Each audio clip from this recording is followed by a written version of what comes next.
acceleration in this dancery. Let's get it percolating while you're waiting. So just dance for me. Let's get it crunk up on that Lefty podcast.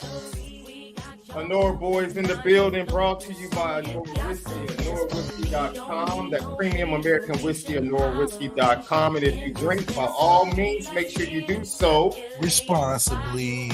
You gotta do it responsibly.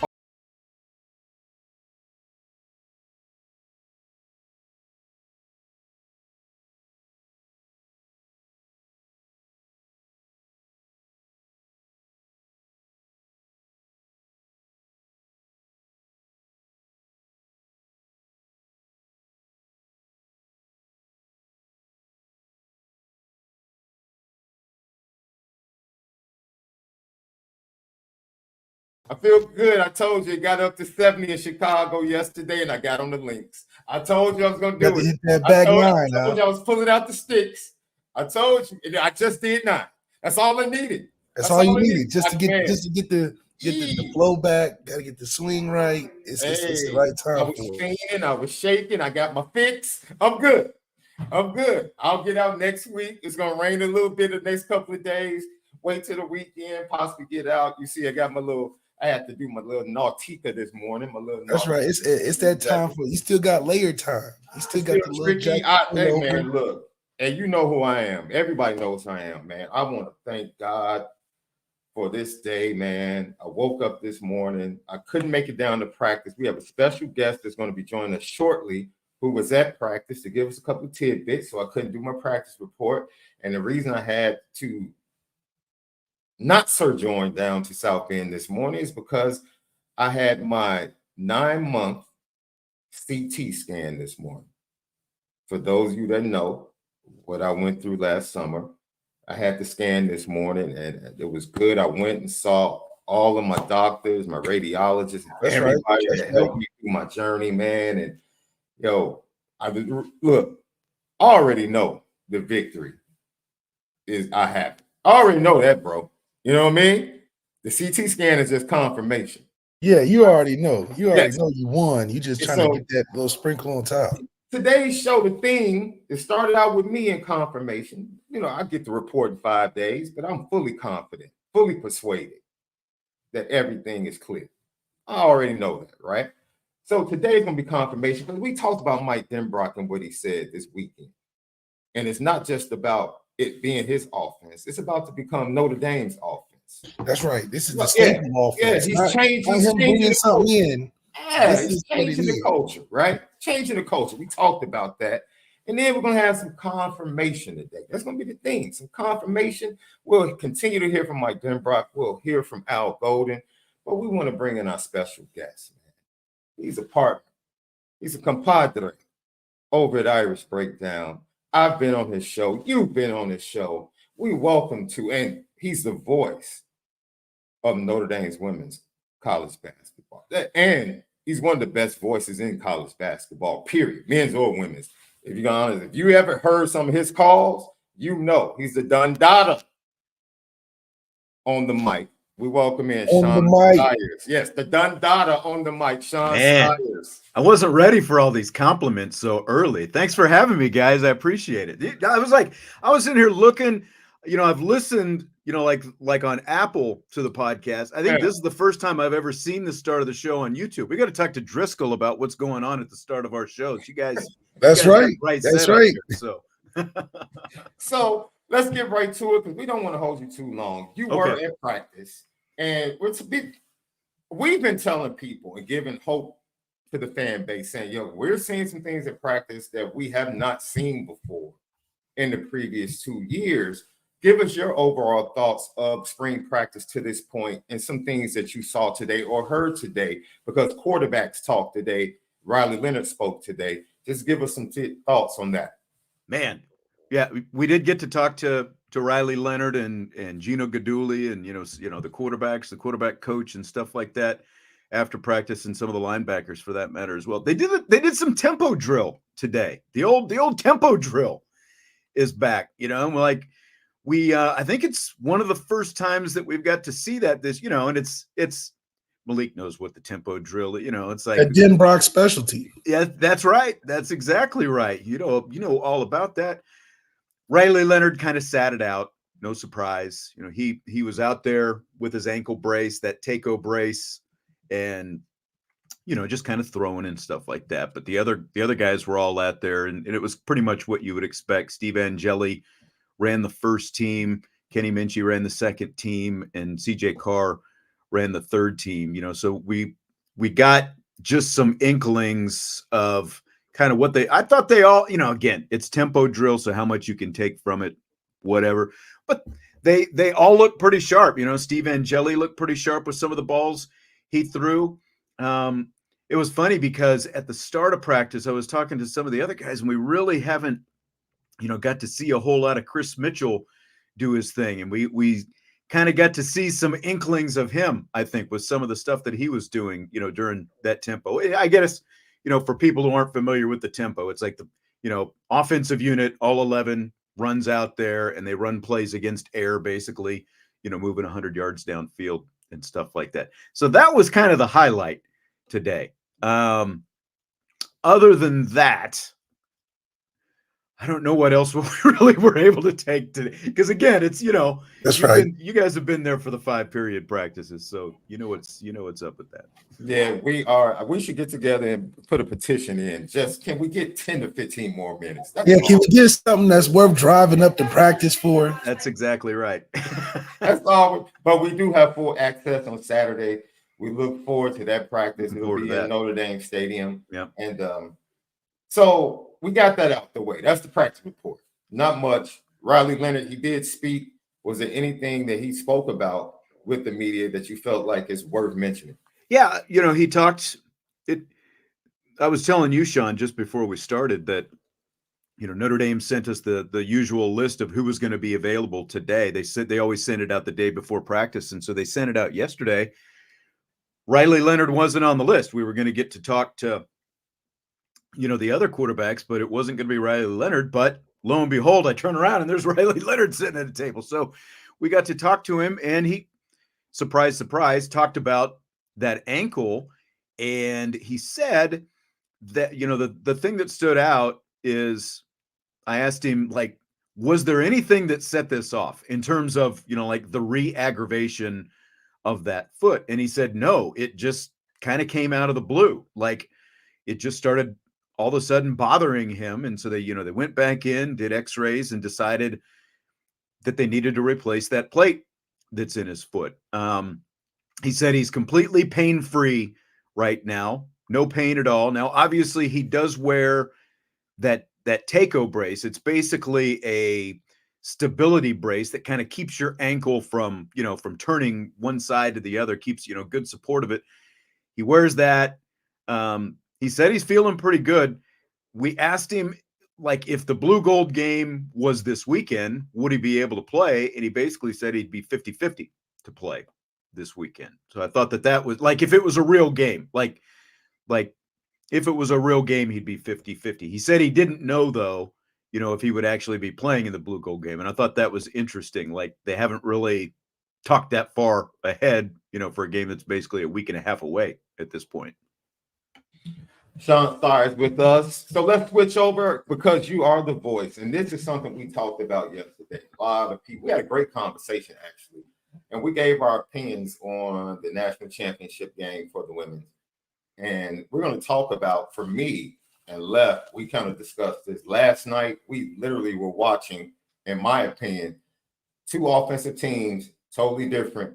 One still stuck in the past, in my opinion, and the other with the future of how basketball is played. And it reminded me of Notre Dame and this possible transition offensively that could be happening right before our very eyes. But when you went across the ocean and got a first glimpse at South Carolina, did you think to yourself, yep, they got a chance to go undefeated and win a national championship? It's funny because I think, like everybody else, when you lose all they lost all 5 starters last year, and they're all playing in the WNBA. They were all drafted in the first round. And so there were a lot of questions. And it's like, did this result happen? Because just to refresh people's memory, it was a lopsided game. It was like, as great as the Paris experience was, it was like that kind of put a damper at the end of it. But it's like, okay, so how much does Notre Dame miss Olivia Miles? And for seeing Hannah Hidalgo score 31 points in that game, just like, what was it? Was it more about Notre Dame sort of still needing to figure things out? Was South Carolina that good? To answer your question, I didn't think that they would probably go undefeated. I thought that they might lose 2 or 3 games, especially considering, they had to play LSU in their own conference, and LSU, had won a national championship, and they played some close games with them. But they just, I think Dawn Staley, just has kind of shown why she is the coach that she is, when you're able to replace that kind of talent and just complete, like, because Cardoso was the freshman of the year in the ACC when she was at Syracuse a few years ago. She goes to South Carolina. She's willing to sit on the bench for a couple years before she finally becomes a starter this year. And I mean, in the transfer portal era, as you guys know, I mean, that's pretty rare right now, I think, when you've got that kind of commitment and buy-in with players who are willing to do that. So her freshman ended up being huge cogs in that championship game. It was her starting 5 got down early. Right. She brings Tessa and Malaysia in. You got a chance. Malaysia had a move in the first game against Notre Dame that immediately put her on the map, and everybody was like, "Who is this freshman?" Immediately. Like, immediately. Talk about that development and what you saw and what you see, because we talked about this, Left. We said the blessing for Notre Dame, and I believe this wholeheartedly. Like, you need someone to chase if you're going to become great. Muppet McGraw had Gino in that Big East. They took their lumps. They had Connecticut lumped them up, and we just watched Connecticut win a men's national championship. 4 years ago? During the 2020 season, the Dan Hurley video of him saying after a close loss to Villanova, "You better get us now because we're coming."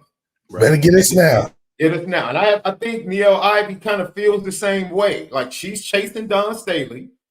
That's the mark. And with all these injuries, get us now. Take advantage of us now, because when this bad luck runs out and we can get settled, we're coming for you. And now they're ranked number 3 in the 2 early rankings for 2025. You have to feel good. No, you're exactly right. And it's funny that you said that with, like the get us now with Hurley in the comparison to Notre Dame, because I was kind of thinking the same thing. It's like, because, if this team comes back with Olivia Miles, Cass Prosper, Emma Risch, and you add Kate Koval, number 1 post player in the nation, 5th player overall coming in next year, you add all that, you get all that back, like, they're going to be one of the most talented teams in the country. And that's what South Carolina is right now. I'm going to be curious to see, because remember, this was the first year of that ACC SEC challenge that they did, and Notre Dame got Tennessee.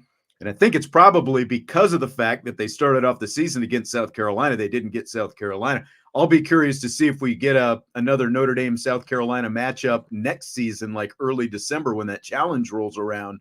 So to your point, like, kind of chasing that carrot, that's a good way to look at it, because from a pure talent standpoint, South Carolina is obviously there. Now they're going to lose Cardoso, but again, as we've already seen, they're going to reload with somebody. It doesn't matter who it's going to be.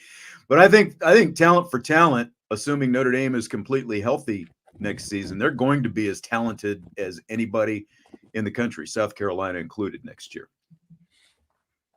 Sean Stiers right here with us, Lucky Lefty Podcast. We have discussed a little bit of practice. Now we're talking the women's basketball program under Niele Ivey. You talk about Koval coming in, the depth and not having a post presence, right? And really Maddie having to do everything on her own. I felt so bad for her this year. It just felt like if she didn't perform, she had an off night, there was no one else to really go to from a depth standpoint. You know, injuries are a part of that. Koval comes in. This is something because I think Niele Ivey is facing a similar challenge in chasing South Carolina that Marcus Freeman was facing when he first got here. It was apparent to him that there were big questions at quarterback, in that quarterback room, and in the wide receiver room. And whether it was the portal or recruiting, he had to answer and fill those questions. Yeah. And they've gone a long way, in my opinion, to doing that at both positions. You just talked about the depth that South Carolina had, not only on the perimeter, which Notre Dame on the perimeter healthy can definitely match up with talent-wise. Now the question becomes, can they go find the answers?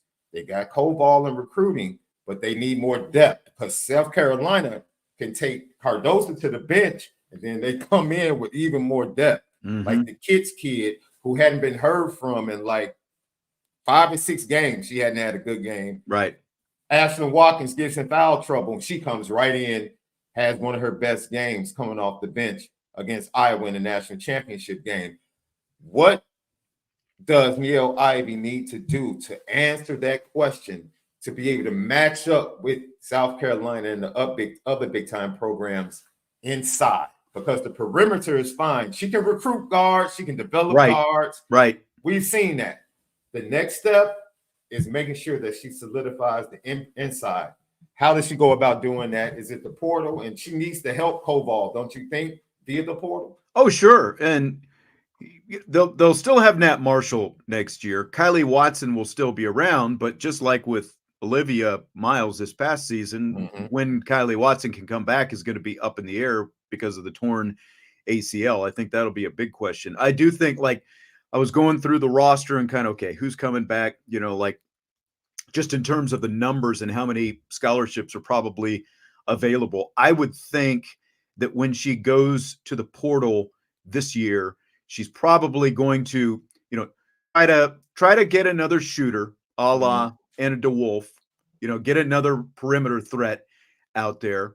I think that'll be important. And, you know, look, when you look at the, you know, KK Bransford's decision, numbers played a part in it, obviously. But when you look at her game and just the, you know, unfortunately, the inability to be a real perimeter threat, I think that you know, that kind of put a cap on just exactly what she could contribute overall. She contributed some nice things, but they needed another perimeter threat. So I think that's going to be part of it. And I do think that they'll want to go out and find another post player, someone who can give them quality depth. I thought Nat Marshall, when she got some opportunities at the end of the season, you know, made the most of them and did some really nice things. You know, the thing with her is, like, when you look at the difference between Marshall and a player like Koval, you know, Marshall, just the ability, you know, because remember, you know, she's a senior, just she muscles up as much as she can, I guess, but her frame is obviously a lot more slight, you know. So part of that is I think going to be just sort of figuring out,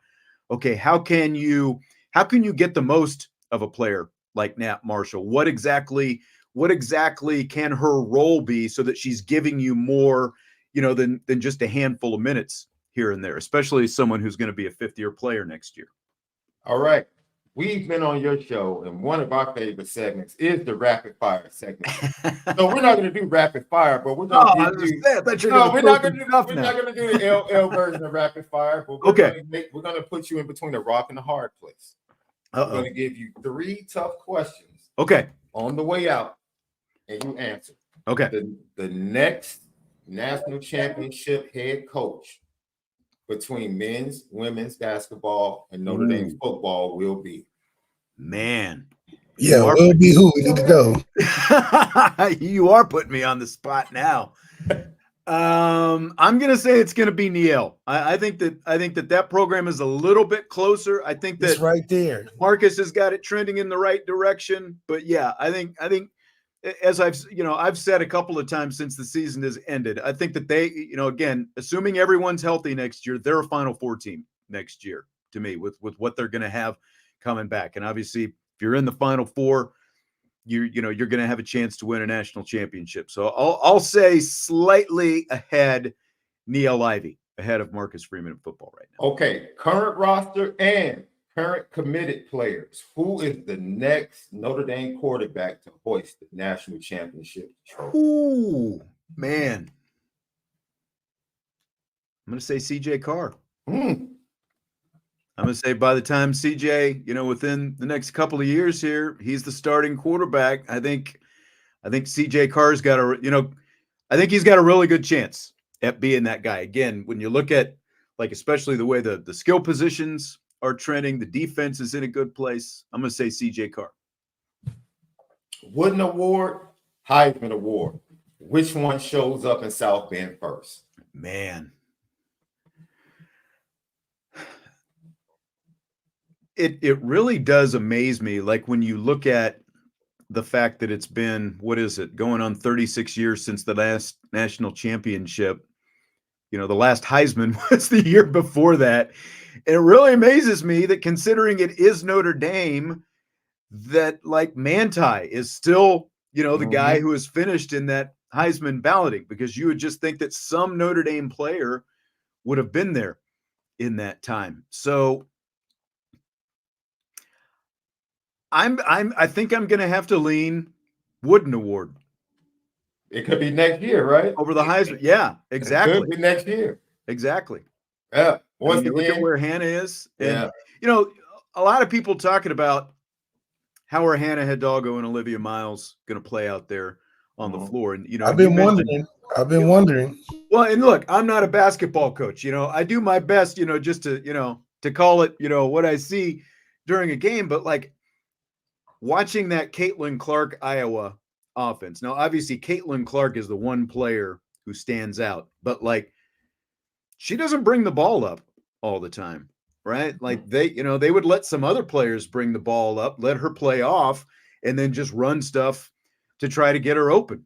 Yeah. And, I can see that easily being Hidalgo, when Miles has the ball, because of the vision, because that's the one thing that I think Olivia has, over Hidalgo right now. She's got better vision of the entire court in terms of how to set everybody else up. That doesn't mean that Hidalgo's not also going to, be the point guard, but I can easily see that happening with both them out there on the floor together. And, Olivia Miles, the way she, has the ability to set everybody up. I'm just, like I said, I've said before, I'll let Neil Ivey make those decisions on how exactly it's going to go. But I think it's going to be nothing but exciting to have those kind of talents plus Sonia Citron, and then most likely having Maddie Westbeld in that mix again. I think it's going to be really fun to watch. Good, man. Good problems. You know what amazes me when people say stuff like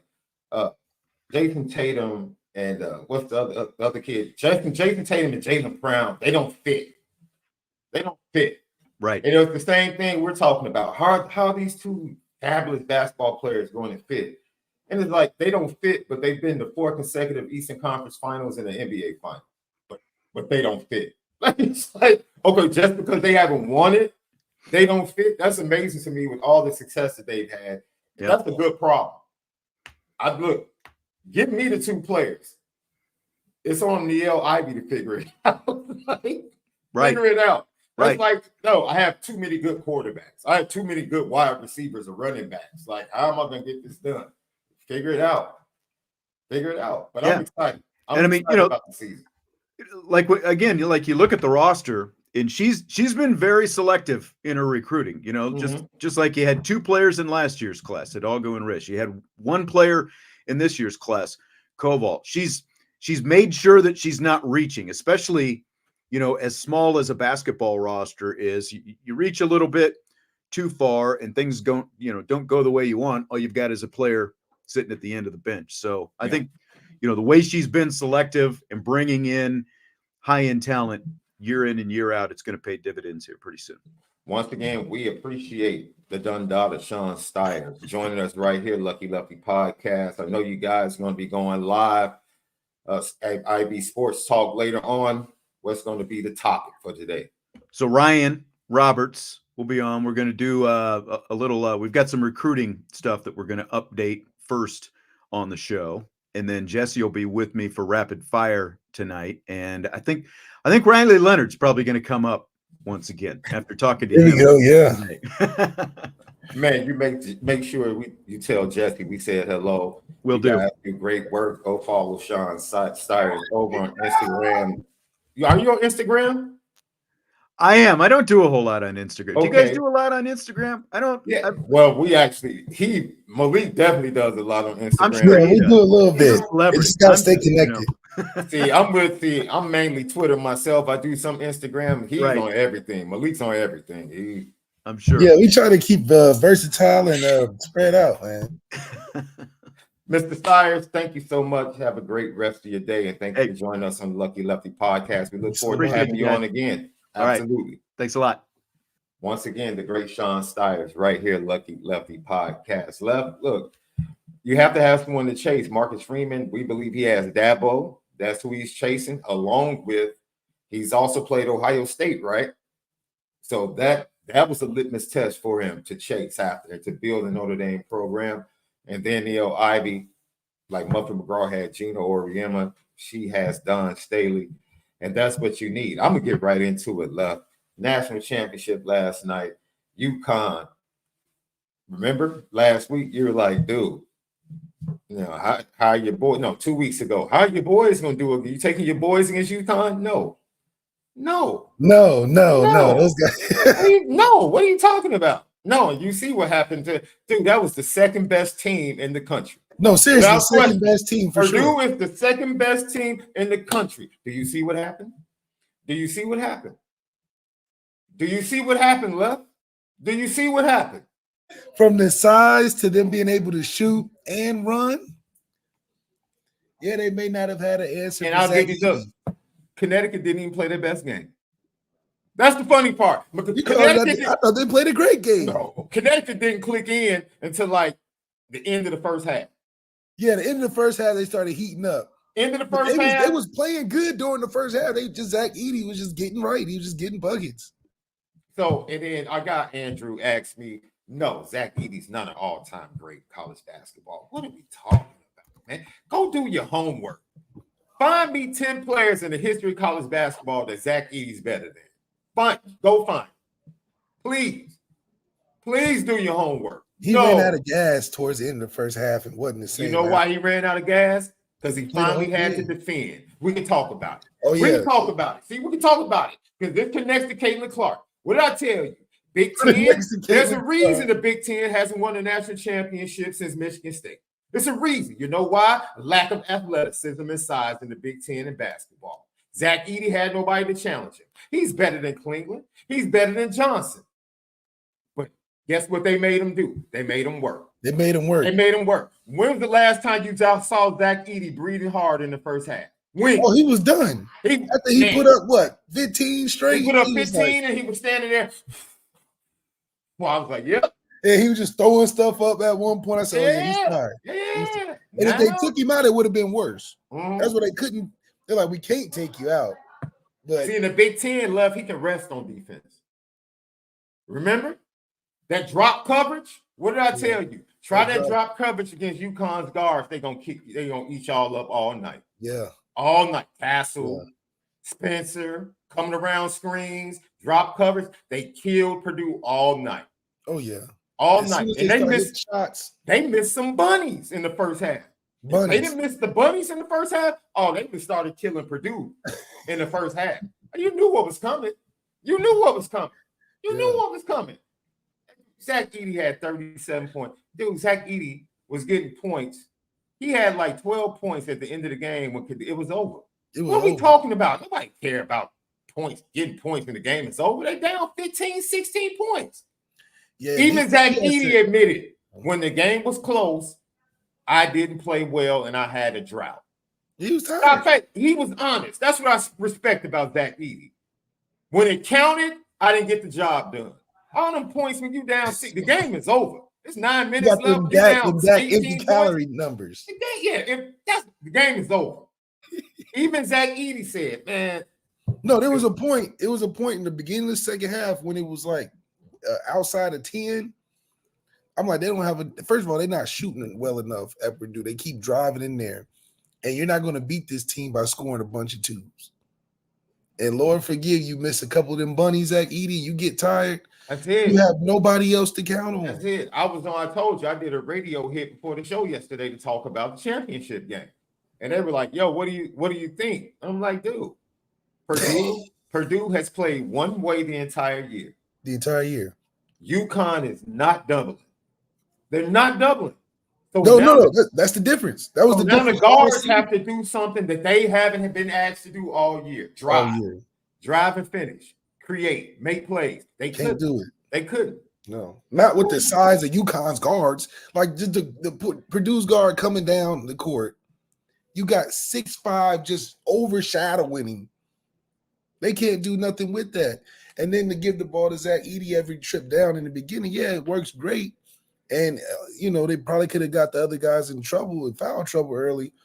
But Zach Edey isn't athletic enough to do it all game. And the fact they had him running, you can just see why it would be tough for Zach Edey to last in the league, because who is he going to play defense on? They're going to bring him out, just like UConn did, bring him out and run him up the court.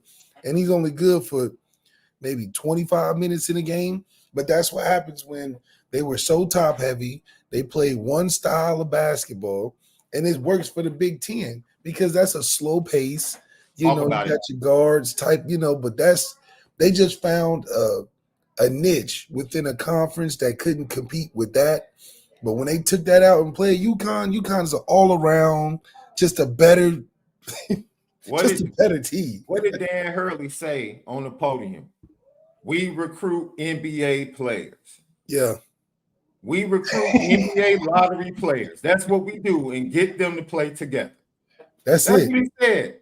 We recruit your whole team. We recruit. This is gonna sound real familiar, Left. We don't recruit 5'10" point guards.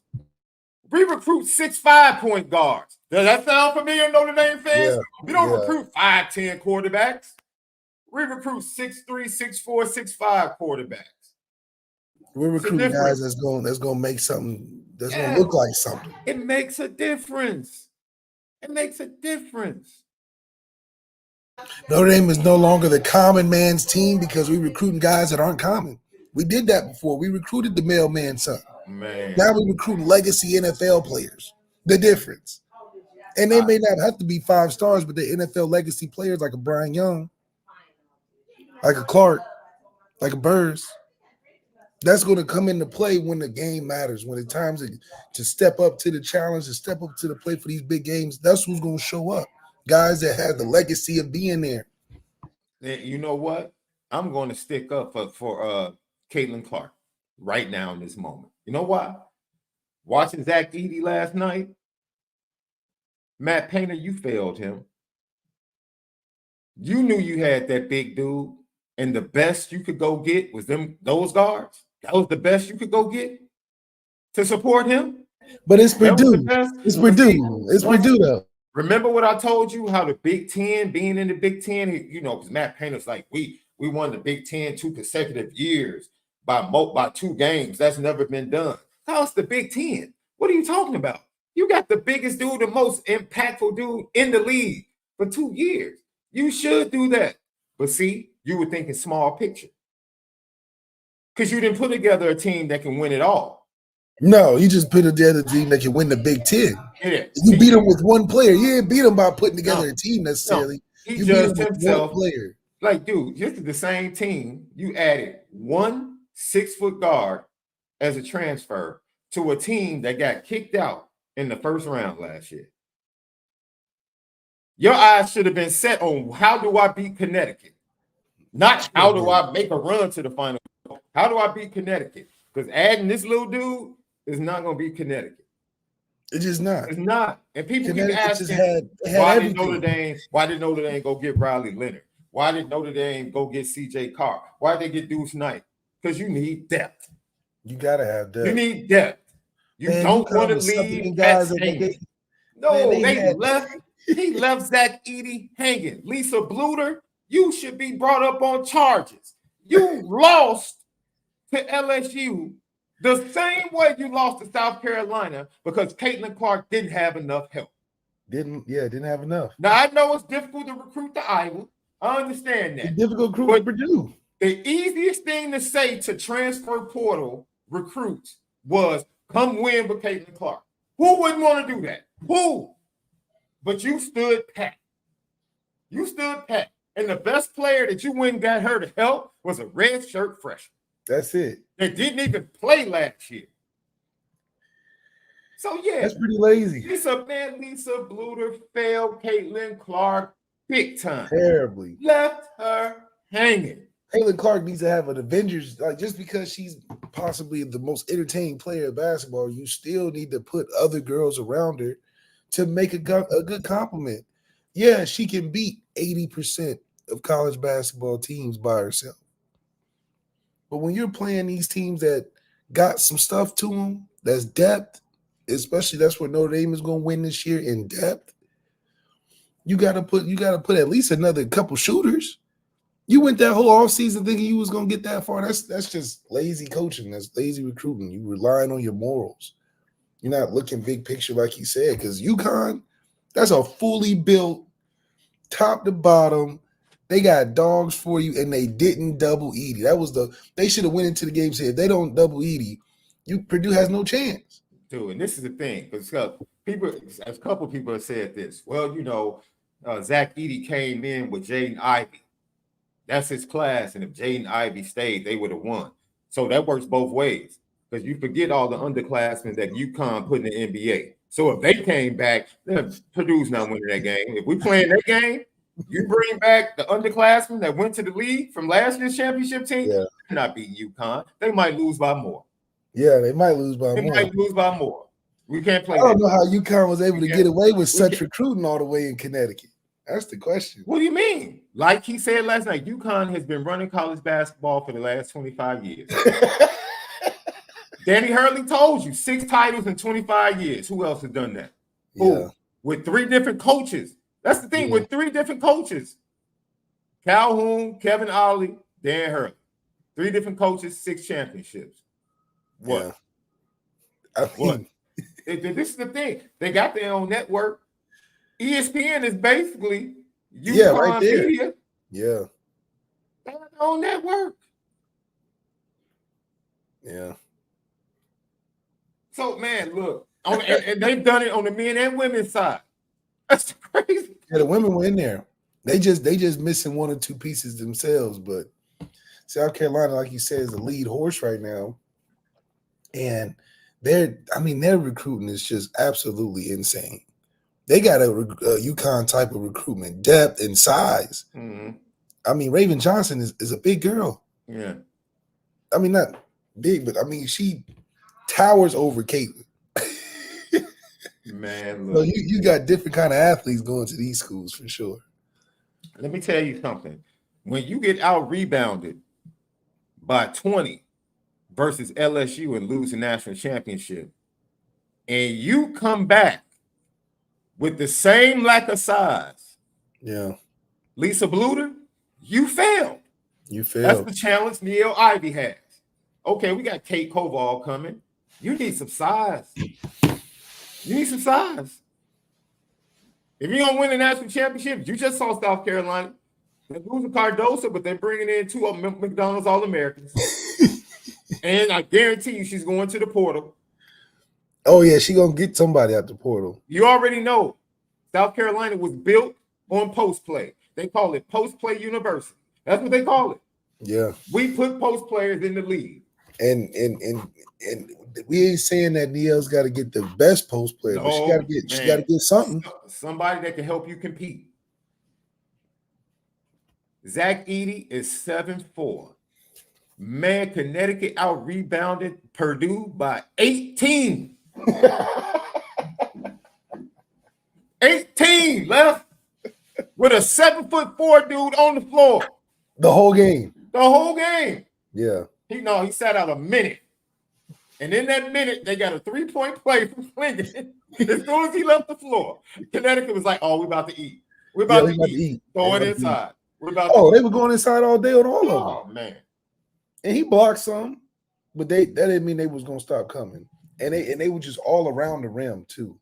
Zach Edey if he had help, it might be a different game. If there was another 7-footer they had, or if there was another 6'5" couple guard. I mean, it just was a style. It was a style matchup. See, And I would just felt like we're gonna speed up the pace. Like, yeah, but South Carolina has guards. they run. They run. Runs too. You want to run with them? Run. But you still have to defend Cardoso, and you're gonna get tired. You have to have the bodies. This goes to what you say all the time. The next step for Notre Dame defensively, you got to get them. You got to get them bodies up front in the trenches. Yeah, it's just you got to lean on Pats. Yeah. Yeah. If you're not leaning on somebody, And that's what UConn's coach said. He said, we're just gonna keep that pace up. Yeah, we if we keep that pace up. And we have 10 7-foot fouls. That's what they had. We had 10 7-foot fouls that can lean on Zach Edey all night. All of If he scores 30, make him work for it. One-on-one. Made him work for it. Yeah, we're not doubling you. Work for it. Work for it all night. That dude got to about the 11-minute mark of the first half. It was literally everybody saw it. He got the breathing hard. Like, and then he got the ball one time. He just threw it up any kind of. I said, "Oh yeah, he's done." Mm-hmm. And Dan Hurley told Tracy Wilson at halftime, "Oh, we're just gonna run him and get him tired." That's what he said. He said, "I like what we started. If we keep that up, it's wraps." Because he can't get more energy. It's a wrap. He ain't gonna get more energy. Why. Zach Edey, ladies and gentlemen, before we get the mic, then Brock, what were you teasing before the show? Zach Edey represents the Notre Dame offensive line. Absolutely. Every time it's a big game, Notre Dame offensive line has to carry the day. They have to dominate the game. If they don't dominate the game, we're not gonna get it done. Yeah, Zach Edey had 37. He needed 50. If he was gonna win that game, he needed 50.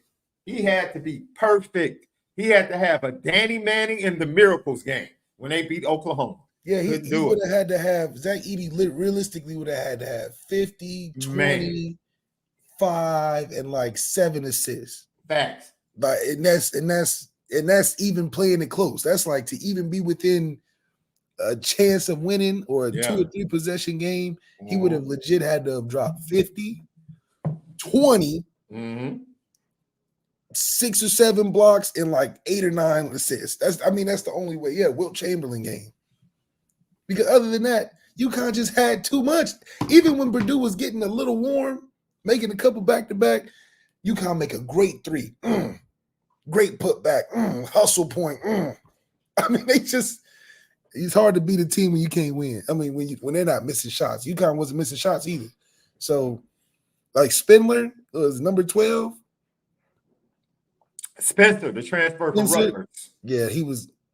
He acted like he was ready for that big stage. See, we need players like that at Notre Dame. That's big stage players.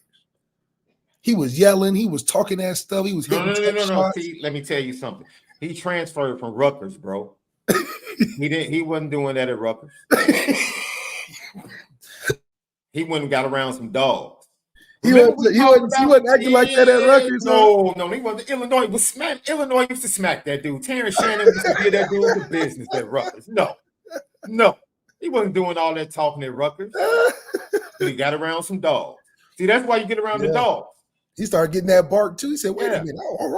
That's why we talk about cats, big fish, and small ponds. I don't want to hear that. No, show me who you are around other dogs. See, that's why you respect Cam Spencer now. Cam Spencer at Rutgers, borderline trash. I watched him against Illinois. I was like, man, this dude weak. But he got around other dogs. You thought he was weak? I was like, yo, why did they get him? Jeez. Why did they go get this dude? Well, he didn't play like he was weak. He played like he was on the main team. Dogs bring it out of you, bro. Either you're gonna wilt under the pressure, or you're gonna come to life when you're playing with other dogs. And that's why you need depth in a football program. Because it's gonna weed out the weak cats real fast. Real fast. So if you come into this Notre Dame program now, you can't hide. You can't look like you okay.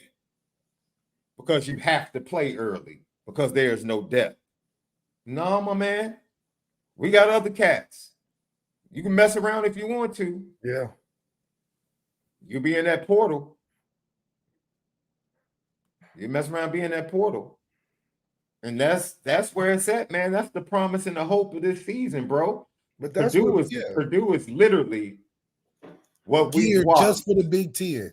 Man, geared for the Big Ten, just like Notre Dame. Notre Dame was built to win, but they were not built and have not been built offensively to win big games. They have not. Yeah. We got to control the line of scrimmage. We got to run the ball and take our shots when we get a chance. Man, you're not winning like that. That's why I said you have to be aggressive in your play calling. You got to be on the attack if you want to be on offense, because that's the only way that you're going to win the big game. You trying to control the line of scrimmage works if you're trying to maintain a 9 or 10 win season.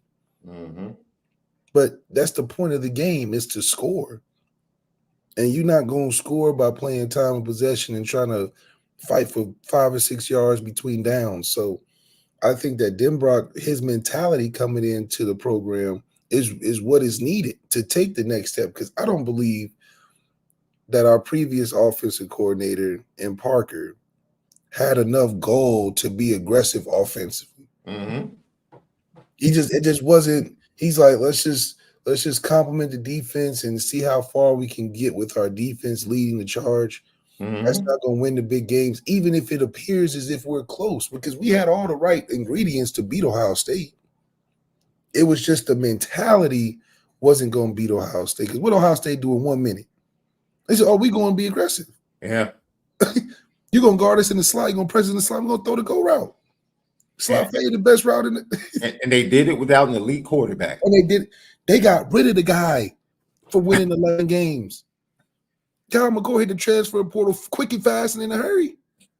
Ryan Davis, what? I got Ryan Davis like that is not the standard. That's just not the standard. It's not the standard. I know you're 11-1 and you lost to Michigan. You got to go. This ain't just sit around and collect wins like Notre Dame will let you do. He said you go to Notre Dame like that, let you just collect wins and not win nothing. Man, the way to Michigan and we're not in the playoffs. Oh, yeah, you out of here. The way he came after Lou, you're probably right. He did probably say it like that. You go to Notre Dame with that. Yeah, he said you just want to be all-time great, win a bunch of games and not win nothing, Caitlin Clark. Man. But over here, you either going first round, you in New York, you beating Michigan, and we in the playoffs. If you're not beating one of them 4, I don't care how many games you win. I don't care about how many points you win by. Greatness is greatness, right? I don't care who you beat who you have to beat. Whoever's on your schedule, beat them.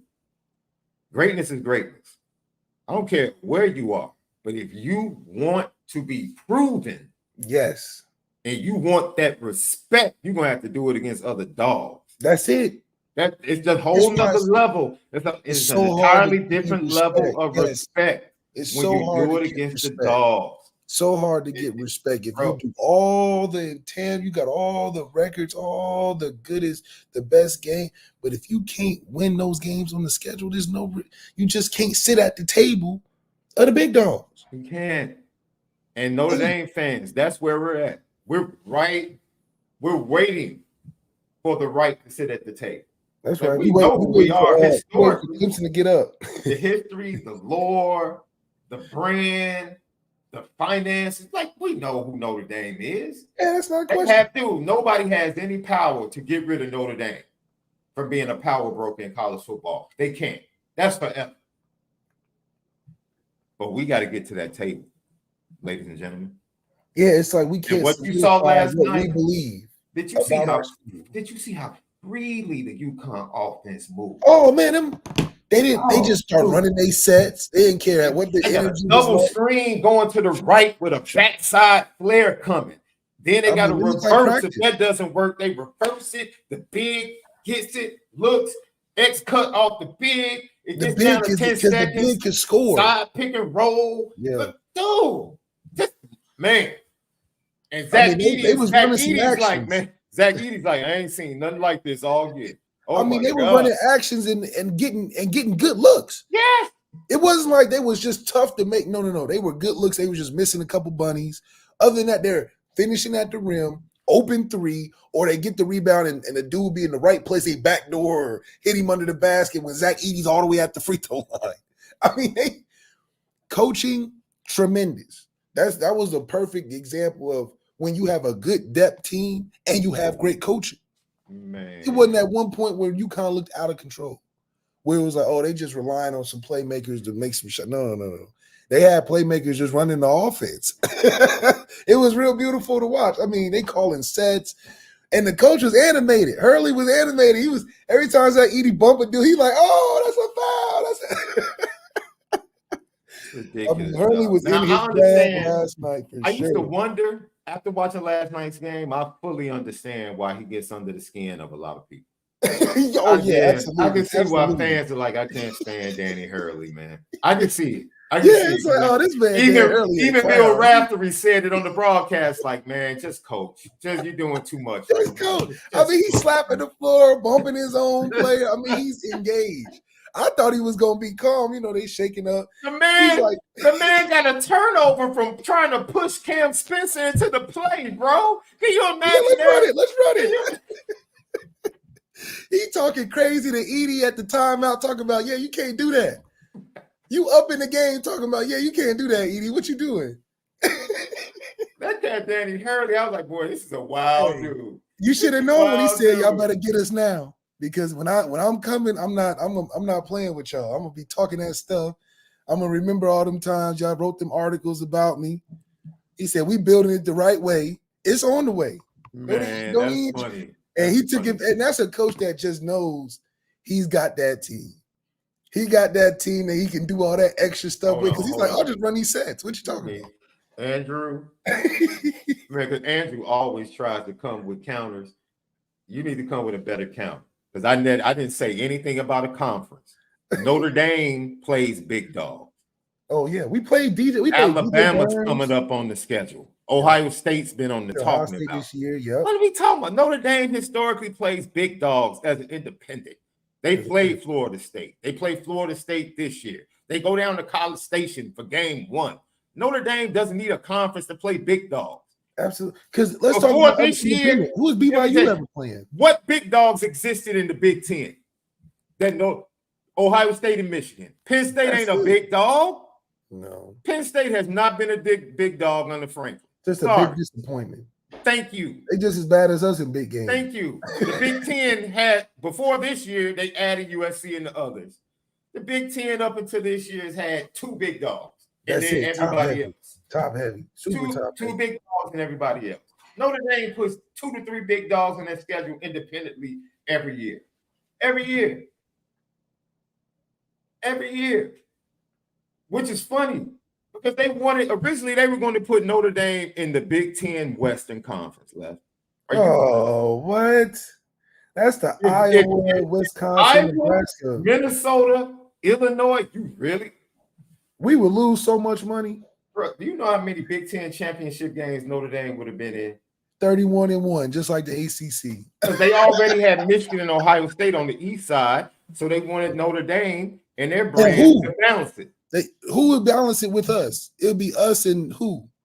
Dude. Us and Alabama, put Alabama in the Big Ten. It's ridiculous. Like they're bringing in USC. We have USC. Alabama's coming up on the We have USC. We played Georgia in the back-to-back. Yep. Like we did play Georgia right before. We play more big dogs than Michigan and Ohio State out of conference. Yeah. To keep it a buck. People have been complaining about Michigan's schedule for the last 3 seasons. That's true. Talking about how soft it is. It is, and Florida State is playing. Florida State, that's a good example. Florida State is on par with Penn State. A recent history, even though they got the national championship in 2013 with Jameis? Yeah, 13-14 with Jameis. But I wouldn't put Florida State on Clemson's level. Only because of the quarterback. They had everything. It is. You can't. That has nothing to do with it. I'm sitting here telling you there's a reason the Big Ten team has not won since 2000 in basketball. Because all they do is take pride over, stop saying this. The Big Ten is not the best basketball conference. It's not. You haven't won a championship since 2000. Stop. The Big Ten is not the best. Dude, the Big East got 3 teams. 3 teams in the tournament. You know how many national championships the Big East had since 2000 left? 5. 5. So who's the better conference? The Big East in basketball or the Big Ten? If you sit down and have an argument, and the Big Ten wants to tell you about Big Ten championships, we put 6 teams in the tournament every year, and most years they're gone by the Sweet 16. You know what the Big East is going to say? 5 championships in the last 20 years. So this is what I'm saying, man. Stop, man. Look. That is a clear sign of the culture change that Mike Denbrock is trying to bring and what needs to happen, man. I felt bad for Zach Edey. I felt awful for Notre Dame's offensive line having to carry the water every big game, having to have the pressure of dominating just for a chance to win because the quarterback's not good enough and the wide receivers aren't good enough. The offense is running through the tight end. That's that Purdue Zach Edey. Everybody's success is determined by the offensive line. That's the only way we're going to be successful. That's Purdue offense. That's what you saw last night. And what Mike Denbrock is trying to bring is what you saw on the UConn side. Everybody eats. Everybody eats and shares the responsibility for the success of this offense. Constant movement, tempo, multiple playmakers. And they're big. They're not small. They're big and athletic. They're big and fast. Braden Smith started off great, didn't he, Left?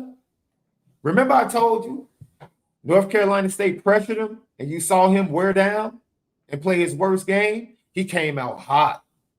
Then he was like 5 for his first 7. And then what happened in the second half after that constant full court pressure, Left? What happened? Turnovers, broke shots. That's what happens, ladies and gentlemen. The concept is that the offensive line, and I know this is a worry because the offensive line is inexperienced this year. Offensive line helps the quarterback. Yeah, but you know, the quarterback can help the offensive line too. Yeah. Because the Joe Moore Award went to Washington's offensive line, and I guarantee you Notre Dame is going to have 2 higher drafted offensive linemen than they will.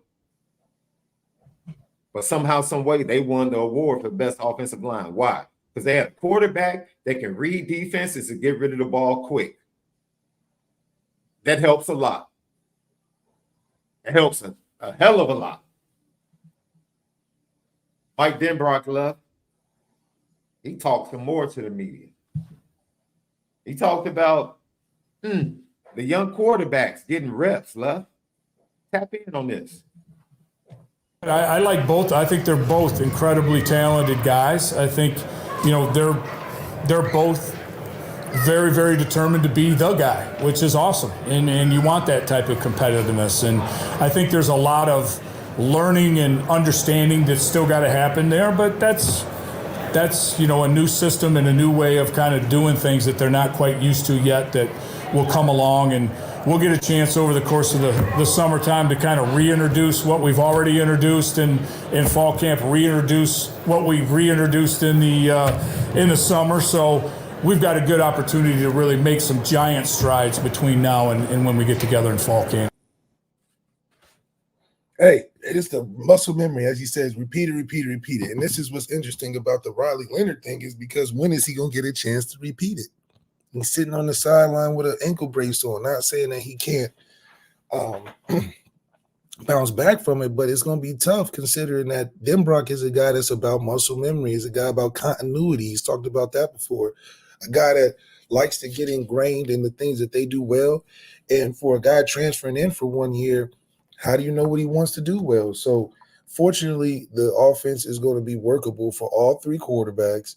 It's just going to come down to what's going to matter the most. What's going to matter the most and what's going to make this offense go. And I really think that it's in a great position of being open enough and early enough for anybody to get in there right now and make the most out of it. What did he say? They're getting used to new system, but what did he say after that? A new way of doing things that they're not used to. We told you he's changing the culture. Quarterbacks in Notre Dame haven't been used to having things faster than their feet. Tempo. Notre Dame quarterbacks come to the line of scrimmage, sit there, wait, and look for the offensive coordinator to tell them what to do. That's why when Shaun said they're working on tempo every practice, yeah, move down the field. You got the next call. You should already know what the next call is. Run it. Complete it. Next play. Run it. This is what professional quarterbacking is all about. These are the things that are required to be a first-round quarterback. Retention. Not sitting there waiting all the time. You know, there are certain systems. Kalen DeBoer does that with Michael Penix. Lincoln Riley did that a little bit with Caleb Williams. But when USC goes up-tempo and gets you off balance and starts knocking you out and throwing haymakers from all over the place offensively, they're in a groove, man. Notre Dame quarterbacks haven't been used to that, and they have not had that option. And ultimately, tempo is going to help out the offensive line, Love. I'll leave that up to you as an offensive coordinator to explain why tempo actually helps the offensive line, especially an inexperienced offensive line.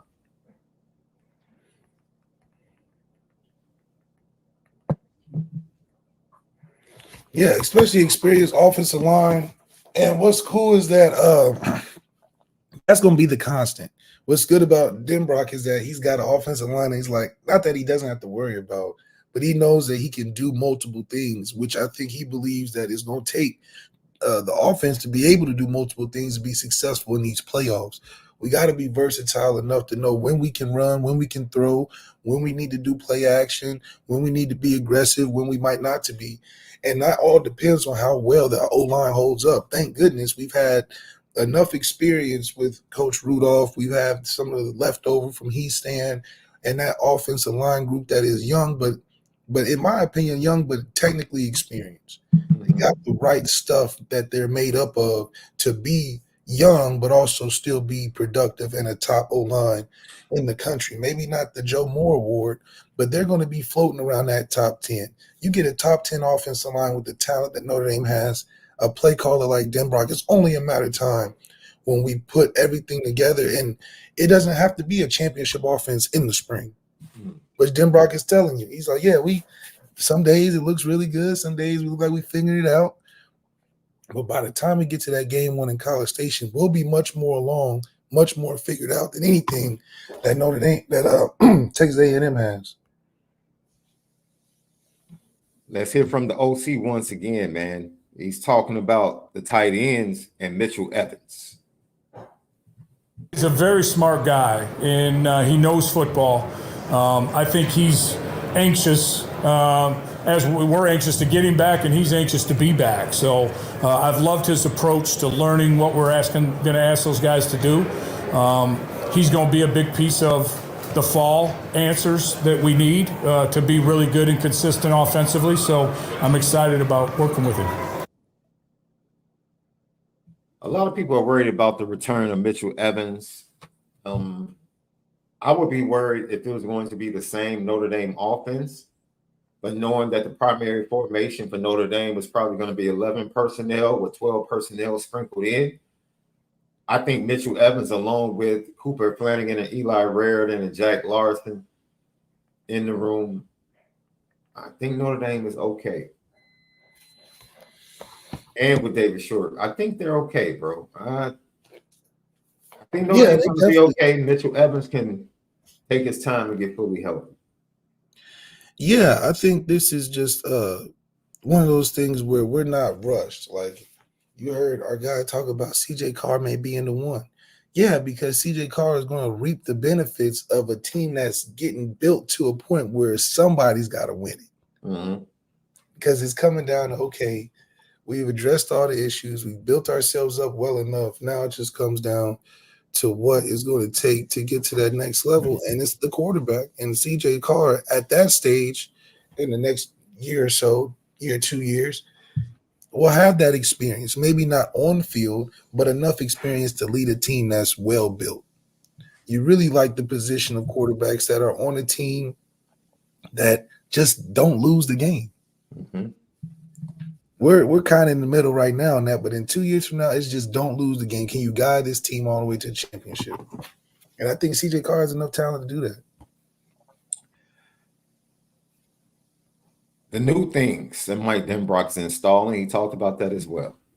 I mean, I think all the guys that are new to the program here in the last few months are going to help us in some way. I think we're still trying to define as many of those roles. We're only 6 or 7 practices here into the spring, and we got some time to do that throughout the summer even and into fall camp. So, but the early returns are very, very positive and very encouraging for all the new faces that we have in the program.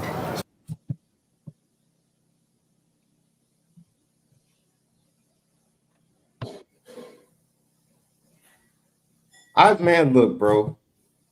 I think he loves the pieces. He loves the quarterbacks. He loves the wide receivers. But ultimately, Mike Denbrock is like, it doesn't matter who's the quarterback. It doesn't matter who wins these battles on the outside. We're going to put up points. Yeah, we're going to put up points. And I think that at the end of the day, what's going to help is that the defense is going to be there right by our side.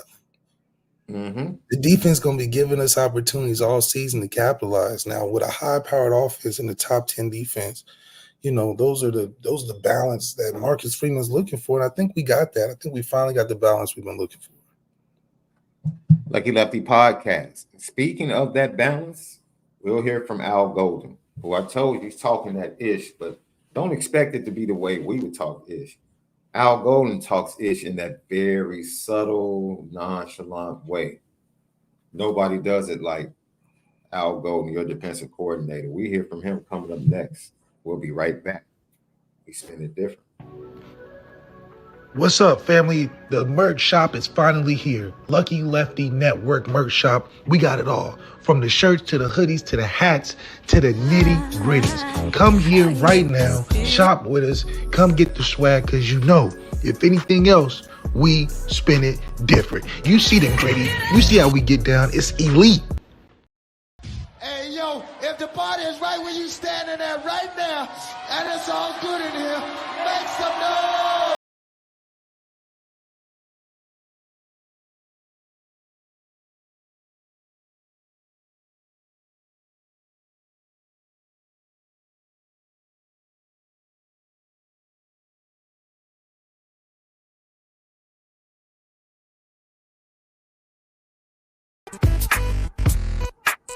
Turn down for what?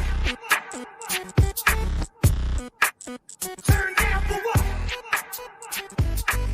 Lucky Lefty podcast. The Nora boys in the building. Sean Davis, Malik Zaire. Watch this, Left. Watch this. Jay Illa. I live it how I get it. Come to bitches. I pull it with a lemon. Yeah. She ain't living. It's just your eyes get acidic. And this ain't a scrimmage. Yeah. LL podcast, man, brought to you by Nora Whiskey at NoraWhiskey.com. That premium American whiskey music provider is always DJ J Illa, official DJ of the Chicago Bears. Right here, Lucky Lefty podcast, patreon.com/Lucky Lefty Network. Audio edibles each and every day. Apple Podcasts, Spotify, YouTube. Subscribe, share Lucky Lefty podcast. Make sure you hit the notification bell, that thumbs up, smash it for us. It helps with the views. Leave your comments. We respond to all. We enjoy the comments. We forgot yesterday at the end of the show, we had some super stickers and super chats. We'll bring those up because we appreciate you. Want to make sure you get mentioned today. We didn't get a chance to mention you guys on yesterday. We appreciate you for those super stickers and super chats from yesterday's show. Home of the Misguided Passion, Lucky Lefty podcast. We spin it different. Man, y'all think I'm 53? Good Lord. I live like too good to be that old, bro. You say you live life too good, huh? I know I don't look like I'm 53. I got a little salt and pepper in my chin, but good Lord. 53. Yeesh.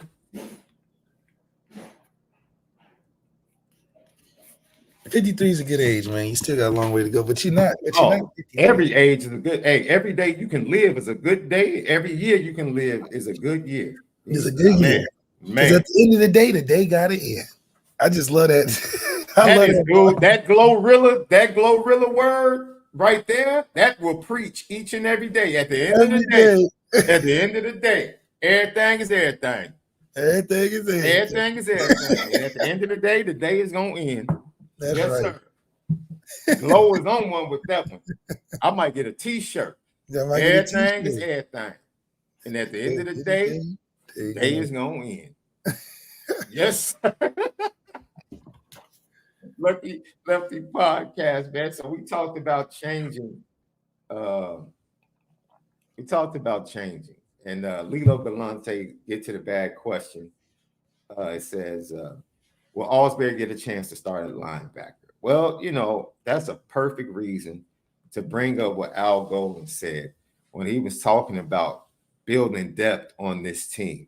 Take a listen, ladies and gentlemen. This is your defensive coordinator, Al Golden. We're not trying to settle in right now. We're just trying to, change the groups as much as we can, to try to create depth. And I think that's a great example of it. Just playing a lot of different ends and a lot of different Vipers, certain guys with the ones, other guys with the twos, then changing it, whatever it takes to create some depth and obviously see how guys do when they do get that opportunity to go with the ones. There's your answer. Said I got to figure out these depths. I got to figure out these rotations because it's going to be crazy. That sounds like I got talent. Yeah. Ain't too much to figure out when you don't have a lot. Yeah, ain't too much to figure out. You just trying to promote guys to be better or whatever the case may be. But this is like I can't play all 11, all 22. I need to find out what linebacker cores work together because they all can play. And I think that presents enough of a excitement to get up and go to work every day, man. When you know the schemes you can apply can fit all your linebackers, your whole defense, and you're building on something that was good last year. It's not like he doesn't know what he's got. He's had 2 years of figuring it out and then got the right pieces to come back. A Riley Mills, a Ben Morrison, a Xavier Watts. The linebacker core will be able to come up a lot faster when you have all these surrounding pieces that are veteran and great team players. Yeah, and the way depth works, that's why it's so important for me to have depth and to have dogs, not only amongst the ones, but amongst the twos as well. Because that is the proving ground in practice. And Marcus Freeman always said, look, I'm not just going to play people unless they show me something in practice. I have to see it in practice first. I don't believe in gamers. I don't believe in you're not showing me something in practice and then I'm just going to play you because you're a gamer. No. You got to show it to me. And when you watch programs like Georgia, Alabama, it is amazing how you'll see a Dallas Turner flash and then all of a sudden you see him peak year 3. You'll see a Will Anderson flash, and all of a sudden you'll see him peak his red shirt sophomore year. And nobody questions Alabama and Georgia. Why? Because they know it's a bunch of dogs. You have to wait your turn, my man. That's why I keep telling people I don't care how great you think Kingston is. When you hear the reports that Drake is dominating the middle linebacker, you should be happy. Yeah, you should be happy. Because Kingston has to wait his turn. See, they got to wait his turn. Yeah. That's great teams and organizations and programs. You have to wait your turn. I don't care how great you are. Wait your turn. It's a dog in front of you. So either beat them out or wait. That's the way it is. So I don't get frustrated. I'm not frustrated. I'm happy the depth is being built. I'm happy Al Golden in his own way is letting us know, I'm mixed matching. Right now, I don't have to find starters. I'm mixed matching. I'm putting Drake with Kaiser. I'm putting Drake with Jaden. I'm putting Jalen with Jack in the middle. I'm looking at all these combinations because I have a lot of flavors to work with. What's your 2-scoop combination when you go to Baskin Robbins? There's Don't give me this old man combination. Oh, I feel an old man combination coming on. You about to hit me with the butter pecan, bro. You about to hit me with the butter pecan. Hit you with the butter pecan. I knew it. I knew it. And a scoop of the strawberry. Not strawberry, but a scoop of the sherbet. Sherbet and banana cream or butter pecan. Can't go wrong with either one. But you add a scoop of sherbet to that. Orange sherbet or rainbow sherbet? Rainbow sherbet. Okay. Or Superman sherbet. Remember Superman sherbet? Yeah. Put that with a nice scoop of banana cream. Yeah. Or with butter pecan. Yeah. It's something different. Yeah. That's why we spin it different here. For sure. Yeah, absolutely. See, I am a chocolate chip. I'm a rainbow sherbet dude too. Rainbow sherbet? Yeah, but I'm a chocolate chip cookies and cream guy. And occasionally when I think about my grandmother, I'll dip into the black walnut. That was her favorite ice cream. Is that the one with cherry? Black walnut cherry? They have a black walnut cherry, but then they have a regular black walnut. Black walnut cherry. Okay. See, I gotta get hit. That black. Now, see, my daughter loves that Jamocha because it tastes like coffee. Jamocha. You never had Jamocha? Yeah, they got Jamocha and like a Jamocha almond fudge. Okay. That's pretty amazing. Jamocha. Now, where you get that from? That's not at Coles? Baskin Robbins. That's okay. Baskin Robbins. That's the go-to. Yeah. Baskin Robbins. My daughter, she started eating that young. Of course, my wife started her on coffee young. So they're coffee drinkers. So that's you're not still. Never. Never. Not doing it. Not doing it. Not doing it. I'm sorry. Lucky Lefty podcast. So I look for a lot of things to come out of the wash in the fall. Because we've been hearing about the mixing on offense and defense of ones and twos and mixing up groups, especially offensive line, receivers, and quarterbacks coming out with the ones. Then the next time they come out with the twos. And next time, that's a pretty good line for competition and to show that depth is improved. Now, he also said, look, I love this in his own way. Man, last year is over. I'm not carrying last year into this year. Listen to Algo. No, I always install for the long haul. So it's really not about winning today. It's about being where you want to be, come the opener. So again, for me, it's whatever we install, just every day, quality controlling it, trying to get better at it, create the drills that support it, and then carry it over into the summer, and then ultimately into preseason camp. What's it like? Year 3. What's it like for you coming for the spring camp right now, and how you feeling? Well, I love our staff. I think our staff has done a great job, and we've been just spending a lot of time together, just trying to chart a course. A team is reborn every year, and this is no exception on defense. And just trying to see what are the best things what are our best characteristics, who are our leaders, what are our strengths, what are some of the things that we need to fortify. So that's really what we're focused on. It's really not about year 3, so to speak. It's just it's year 1 with this group. To be honest with you, that's how it is. It's just seeing what the characteristics of the 24 defense are, and then trying to build around it. See, the plan, the expectations are the same. You got to hear what Algo. Algo was talking that ish for. Like, dude, plan, expectations the same. You're just doing it a new way with new people. That's all. It's year 1 for this defense. Man, last year, y'all thought last year was good. Wait till they get a load of me. You remember that cat Jack Nicholson when he was the Joker? Yeah. Wait till they get a load of me. And I think that he knows something that we haven't seen yet. Like, he can see the future of what this defense can look like and how these players can develop the right way. We just haven't witnessed it yet. And I think that's something that we should be excited for, because a guy that's coming off of 2 top 10 defenses, statistically, you would think that, okay, he's setting his groove. But with this recruiting and where Marcus Freeman has got this team now going, has developed over time, we're still getting better. We're still growing and finding new players to pop on the scene. We still got to see the Jalen Sneed show. Still got to see the Drake Bowen take over. Still got to see what that safety position is going to look like with Xavier Watts. So D-line is going to be better this year. You know, this is the year for the D-line, in my opinion, to try to take over as the main group.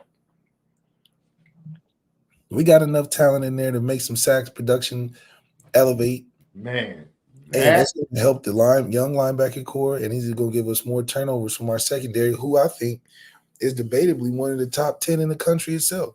Man, look, you talking about culture change? If the D-line elevated itself, I think everybody in Notre Dame Nation would love that. Yeah, I mean, it's on its way. It's on its way. Yeah, I agree. It's definitely the next step. Now, you might,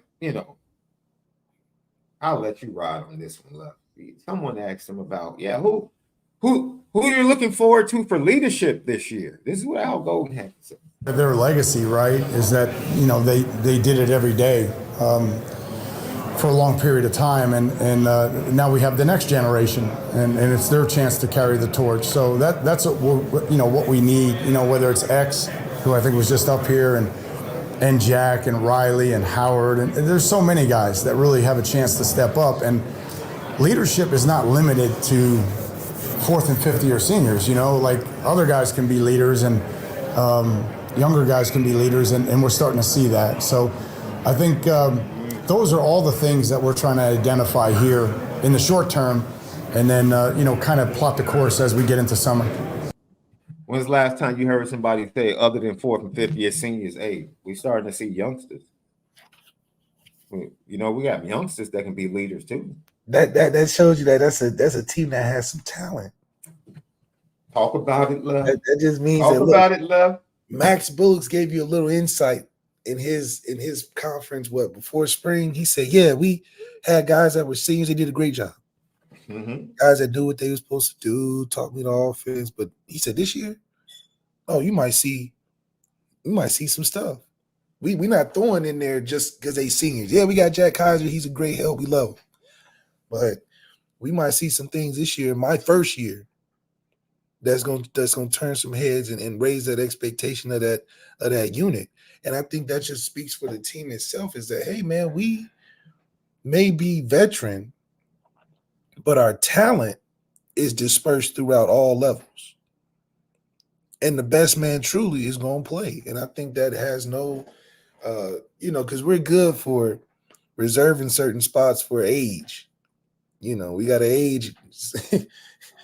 If you're a certain level, your Marises, your JD Bertrands, I think they will have a tough time this year if they were to come back, just because of where we're going and headed and what we expect of ourselves and getting better and this, that, and the third. Not that JD and Maris wouldn't help, but we got some guys that might just be a little better. Just like Aldridge. Aldridge will have a little tougher of a time this year because we got guys that got to get the ball too. It's not poo-poo on Aldridge. It's just we got some stuff that is going to have to play. Man, Lucky Lefty podcast. Couldn't have said it better myself, Love. Al Golden. Whew. This is what he had to say about last year, extending upon that, man. Last year doesn't matter much, like whatever we accomplished as the 23 defense, there's no, you don't get to carry it forward, and I think the challenge for our group now is who are we? Who are our leaders? What do we do best? And that's all of us. That's coaches, that's players. Do we play with the same effort and attitude? Do we disrupt the ball the same? Are we as gritty in the red zone? All those things, that's our challenge. That's our challenge as coaches. That's my challenge. And then ultimately, we have to, see what we do best and then build on it. I can read between the lines, Left, and I'm letting you take it. I hear what everybody's saying. Yeah, we lost a lot of leadership. We lost Maris. We lost JD, guys that worked hard, guys that brought the defense to this point. But I got talent this year. Unproven. But guess whose responsibility it is to make sure they do their job? I'll go. Me. That's right. He took account. Well, that's the coach. That's the coach. That's the coach. I don't care if they are experienced. You know whose job it is to get me to do the same things we've been doing? That's my job and the staff. No excuses. The standard is the standard. Talking that ish. I told you. Although he's talking that talk. He's talking that talk. And that's impressive because at the end of the day, to have a coach that came into Notre Dame trying to say, let me figure it out. Let me see what we got. We got some potential, this and that. To now he's subtly saying, y'all in trouble. In just 2 years shows that not only is coaching taking place, but development is taking place. Not only has development taking place, recruiting is taking place. So to be more encouraged in year 3 than in year 1 just shows that this program is trending right where it needs to be. And that's, like we keep saying, top in the country.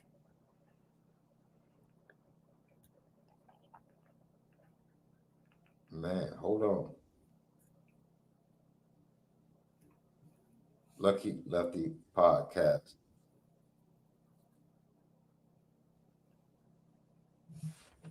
All right, man. Culture change, man, offensively and defensively. Commander Luke, I don't know. I'm not gonna play the clip again because we had to get out of here. But the first person he mentioned when he talked about leaders, he said X. And then he mentioned Jack Kaiser. He literally mentioned 2 seniors. So, Notre Dame fans, dude, they complain because the youngsters don't get a chance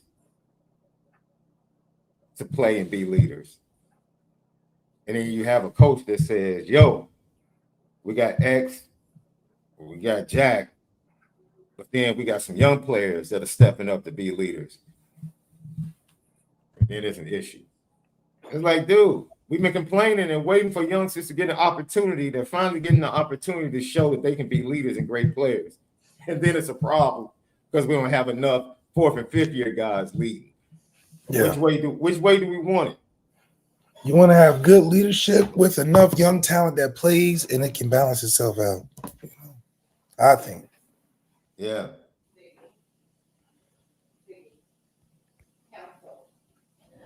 Lucky podcast. Left, we got a call we need to make as soon as we get off of here, dude. That's right. I'll tell you about it. I'll tell you about it. It's good. Sounds good. All right, let's go, man. You know what time it is.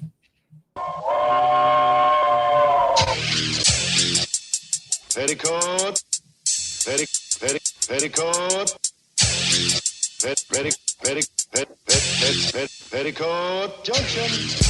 It's time to get petty. Oh, we did a good job executing. Are you upset with something? And fire up the Petticoat Junction train. I just don't like you. You don't? No. What is today's petty historic? Petty Junction.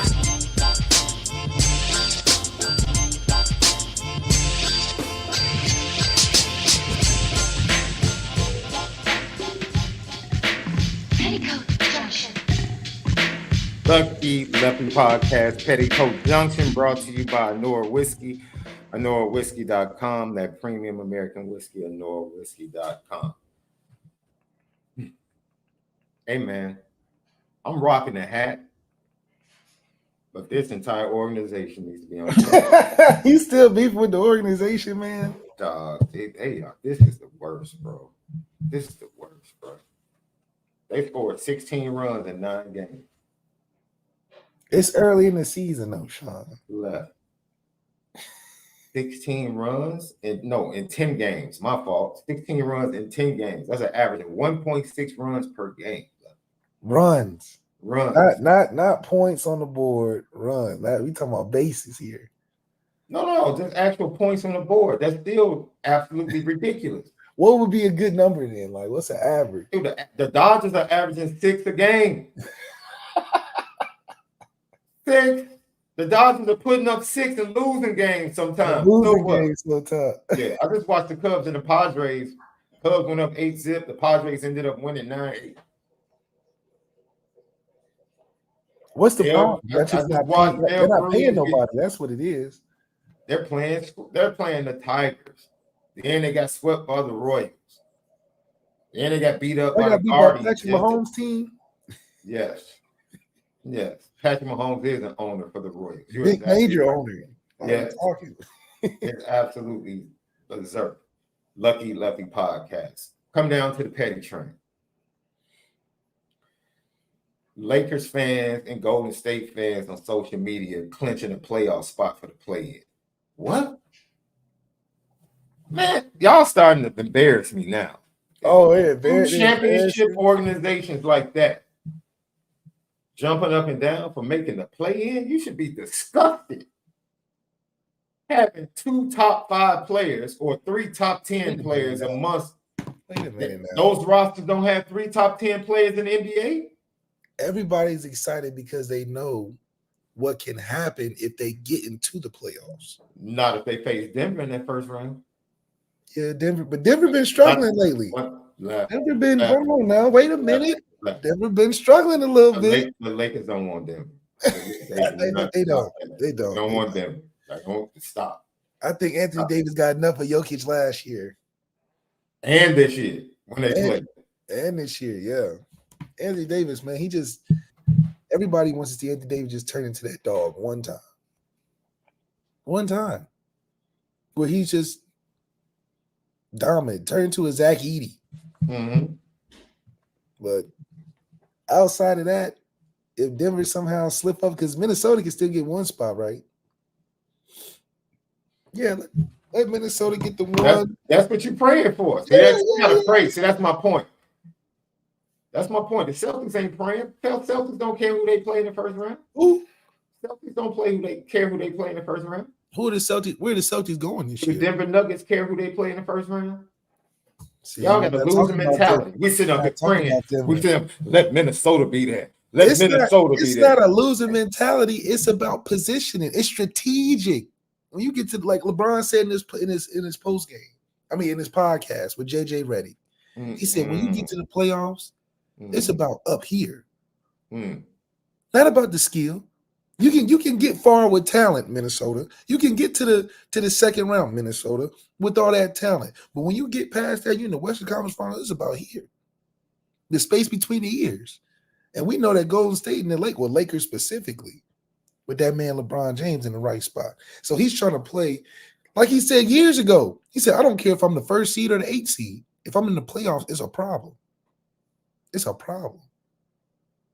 So he's warning everybody. That's what Laker fans get encouraged by. They got the best player with the most experience heading into the playoffs.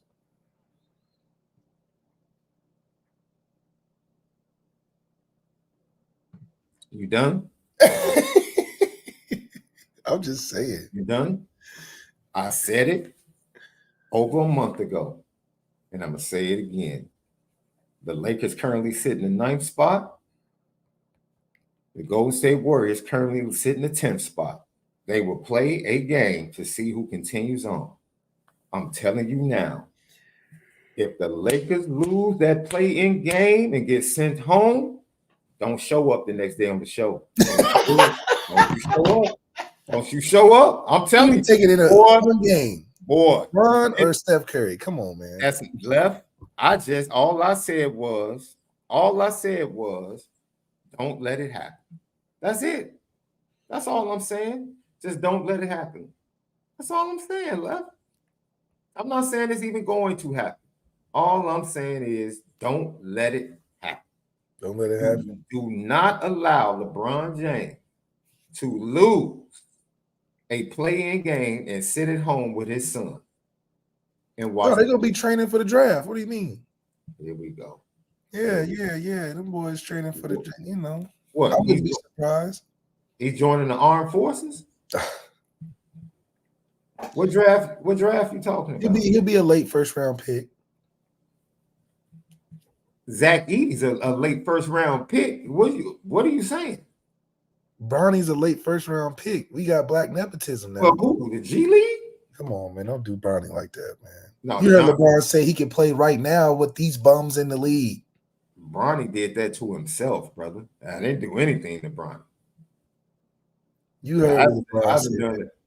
Man, LeBron's he ain't gospel to me. You heard what LeBron. He He said might be Bronny can gospel play to right you. now. He said LeBron can play right now with these bums. LeBron knows basketball, so if he's saying that somebody got some talent, you might want to lend an ear because it might be something important, man. So I should lend an ear to LeBron because he knows basketball.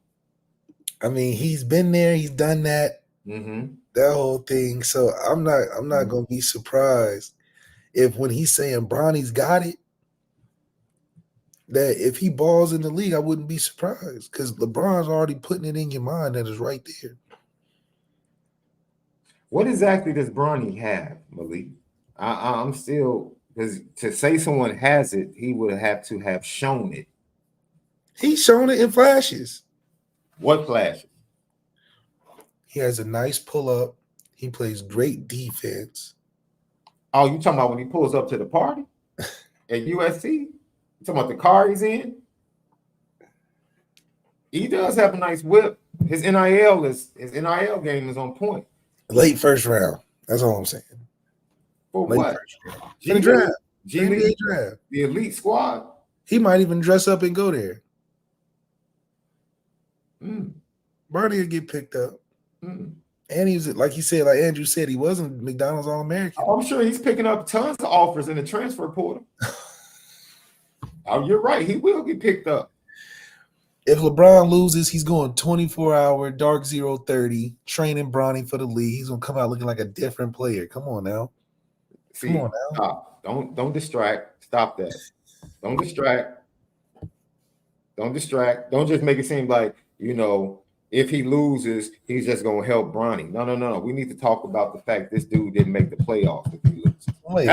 That's the conversation. No. That's going to be a conversation on this podcast. I don't know about everybody else's podcast, but as much trash as you talk, as much of this GOAT talk comes up, we're talking about that dude. Did Michael Jordan make the playoffs his last year? No, stop. I was just wondering. You're one of those dudes. You're one of those. I was just wondering. Conversation is about LeBron. You have to bring up somebody else. Is that what LeBron's still playing? He's gonna be right where he's supposed to be. Right. In the catbird seat, right? He's in the play-in, right? With a possibility to go home, right? I mean, everybody's in a possibility to go home in the playoffs. Not the 1 through the 6 teams. Why not? Because they're actually in the playoffs. They're gonna go home a week later. Oh, okay. But Bronny gonna be playing. Bron gonna be playing. So basically, what you're saying, eventually, Bron's gonna be at home with his family, whether it's the play-in after he get the championship ring. Yes. First of all, LeBron ain't winning no championship this year, bro. All you gotta do is make it through Denver. You keep saying all he got to do, and Denver's the only team in sight. Everybody else is like, not 7 games left. You take it, Edwards 7 games over LeBron James. You can win $1 billion. All you have to do is bury yourself in a coffin for a week underground. That's all you got to do. That's all you got to do. Do something you see on Mr. Beast's YouTube channel. That's all you got to do. That's all you have to do, bro. It's $1 billion. It's easy. That's all you got to do. Listen. Do it. No fist of time, no light, nothing. Just, bury yourself for a week. Go ahead and do it. LeBron James. $1 billion left. Sounds simple, right? All we got to do is get through Denver. That's all we got to do. Only worried about Denver. That's it. Okay. He's definitely not worried about the Eastern Cup. The Celtics, they're still like 3 or 4 years away. Jaylen Brown's dating Bernice Burgos. He's not focused. He's not focused. That is hard to focus. That's right. So the Celtics is out the way. So the bottle girl. Now you're depending on the bottle girl. Yeah, the Celtics ain't serious. What did LeBron say back in December? He said these young boys don't know what it's about. They want to go out, spend all this money. They don't want to be in the gym. They don't want to be in the gym. They care about all the stupid stuff, the cars and all that. He said, you got to get in that gym if you want to be great. What do you think that was foreshadowing? What do you think that was? Who do you think he was talking to? Anthony Edwards got 4 baby mamas now. Jokic is impressed by Is it up to the 4? college players. Is he up to 4? Or you just Absolutely, that's Michael exaggerating? Jordan. He's gonna be all right. No, He's no, just no. too young right now. He focused on other stuff. No, no, no. Is he literally up to 4? Allegedly. Man. Where's You know, that Black brother? Sports 20, Online, my 21? dog at BSO, Black Sports Online, he always be dropping that hot info, man. He's 22. He's 22, right? Hey, got 22 million.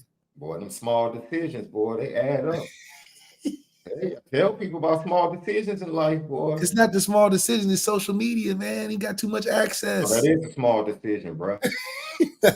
Social media a big problem. Small decision that was probably a total of an hour becomes a lifetime decision. That's right. Small decision becomes a big decision. Hey, man. I try to school these young folks, man. LeBron's gonna be schooling a lot in these playoffs. And you know it. So Denver's the only thing he's circling on his chart because that's the biggest game in the playoff. Everybody else is like, Do you watch Mr. Beast? YouTube channel? I saw the grocery store thing. I didn't keep up with him though.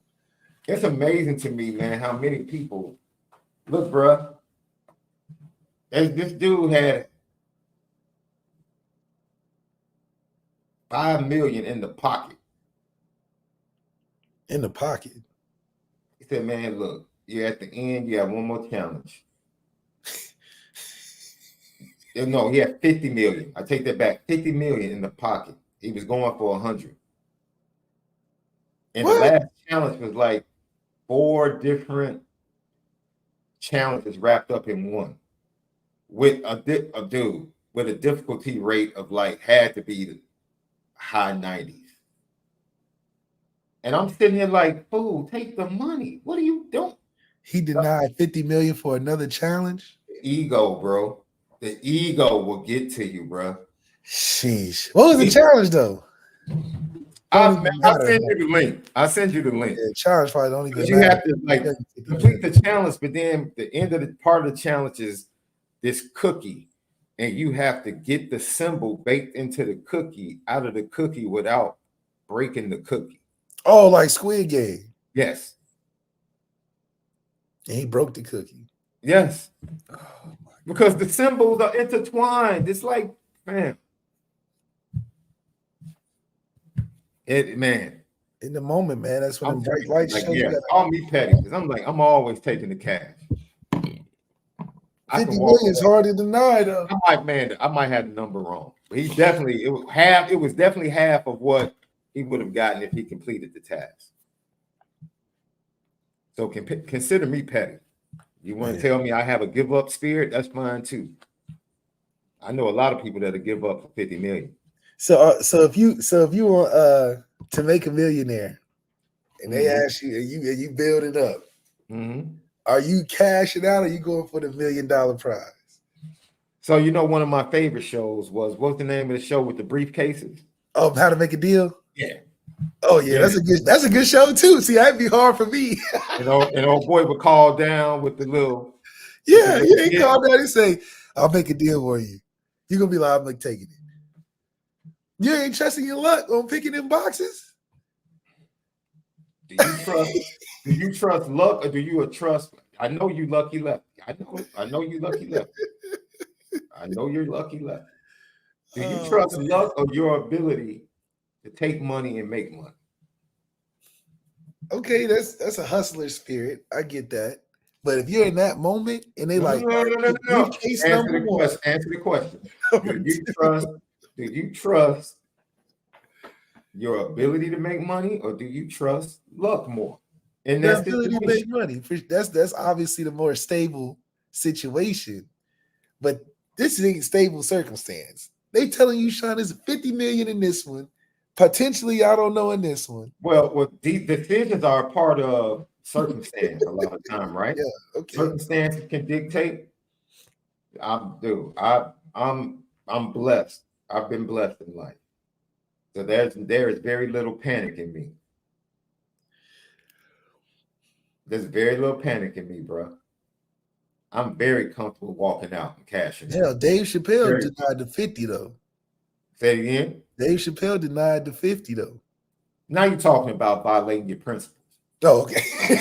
No. If you're talking about like being bought and like laying down your principles for a price, no, that's a totally different story. I'm talking about in the midst of a game. Like I have to complete this challenge. Nah, bro. Like Fear Factor, how far you think you would go in Fear Factor? I couldn't eat it. I couldn't eat whatever they got to eat. I couldn't do it. I feel like like things, I'm not an insect. Insects don't bother me. You can lay in those tubs and they jump things, all the bugs on you. Crawling on me and stuff.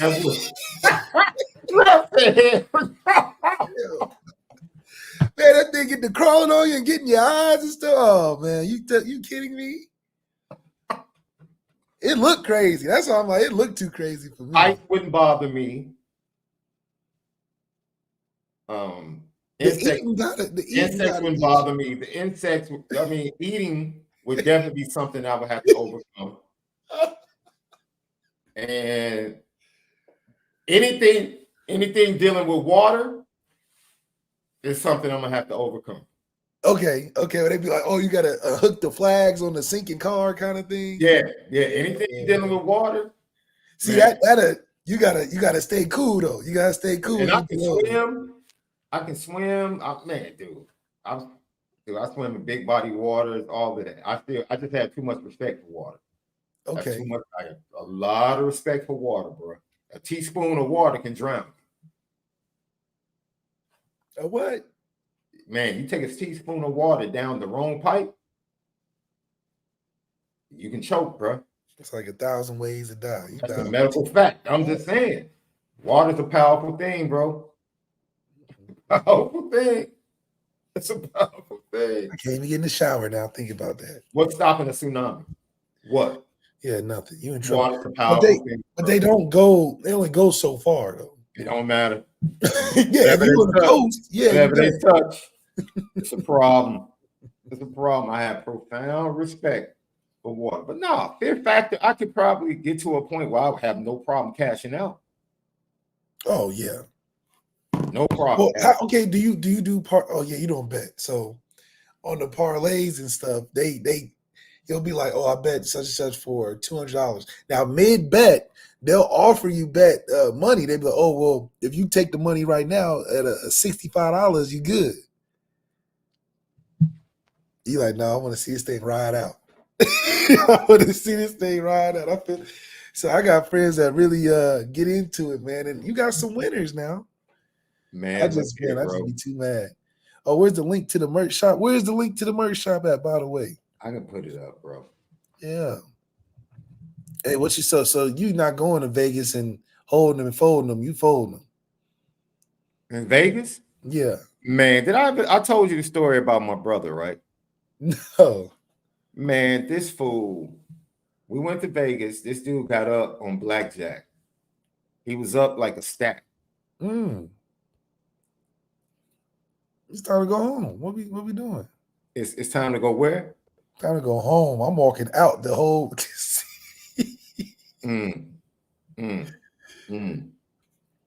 The whole casino. I'm not stopping to get nothing. I want to get out so I can just count it real quick, go to sleep on it, wake up. Left. He was up a stack. I talked him into stop. Go upstairs. Yeah, take a break. Whatever you started with, put that to the side. Put it to the side. And come back tomorrow with the same amount. He said, okay, big bro. He had just turned 21. All right, big bro. Oh, he don't got the fully developed thing going on yet. He had it fully developed. So he halfway there. It ain't fully developed. Yeah, at 25, he would have been like, you're right, big bro. I'm going to actually do it. At 21, he's like, well. So he let me go in my room and went back downstairs. I wake up for breakfast. This dude comes down to breakfast with the long, sad face. No, walking slow, head down. I'm like, you going back to the tables? Man. Already knew. As soon as he said that, man. I said, go get you some food, bro. Go get you some pancakes. Go get some waffles, man. Go get that's all you can afford. You done blew all your money, man. Yeah. Dude. man. Lost everything. Hey, I know that's some real pain now. You up a whole band and you lose it? Within I probably think- had to be. Yo, he started out with 100 and worked it up to like You I don't know, 10x? it was like You 10x? 9 something.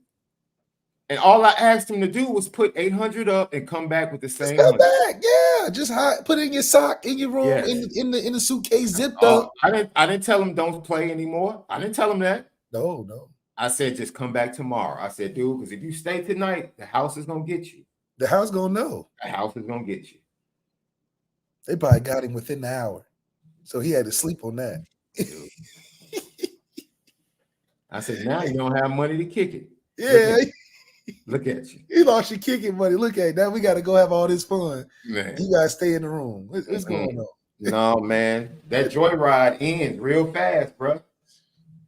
He had the Real endorphins fast. going, man. And endorphins was like, yeah, we up. We I finna try to take tell it. these young folks, boy, y'all ain't wrapping it up. That ride, man, it's fun while you're riding. But then when you get that call, we need to talk. Anthony Edwards got that bag, though. So I don't know. Did you see what Lou Will said when he broke down the money? but that was breaking down the average money. And Edwards on that rookie money, bro. And he ain't got that bag yet. But he got the shoes. He got Left. the commercials. He ain't got got that the bag. sponsorships. He ain't got that bag yet. Are you saying he under or over 50? As far as no, he has total. You talking about collectively everything? Everything, yeah. Yeah. But he ain't got to that $500,000 yet. That's coming. And see, he done messed up because guess what? Guess what? All the mothers of the children are waiting for. That ESPN headline. We got to go back to court. Yeah, that ESPN What you ticker say? right across the bottom. What you say? Anthony Edwards has signed a 10-year deal for $600 million. Oh. It's sweet. That frontal lobe will mess you up, boy. That undeveloped frontal lobe, it'll mess you up in life. It will mess you up. It will mess you up. Man, he better start working as an employee of his own company. You know what hurts? He better drop that LLC. You know what hurts?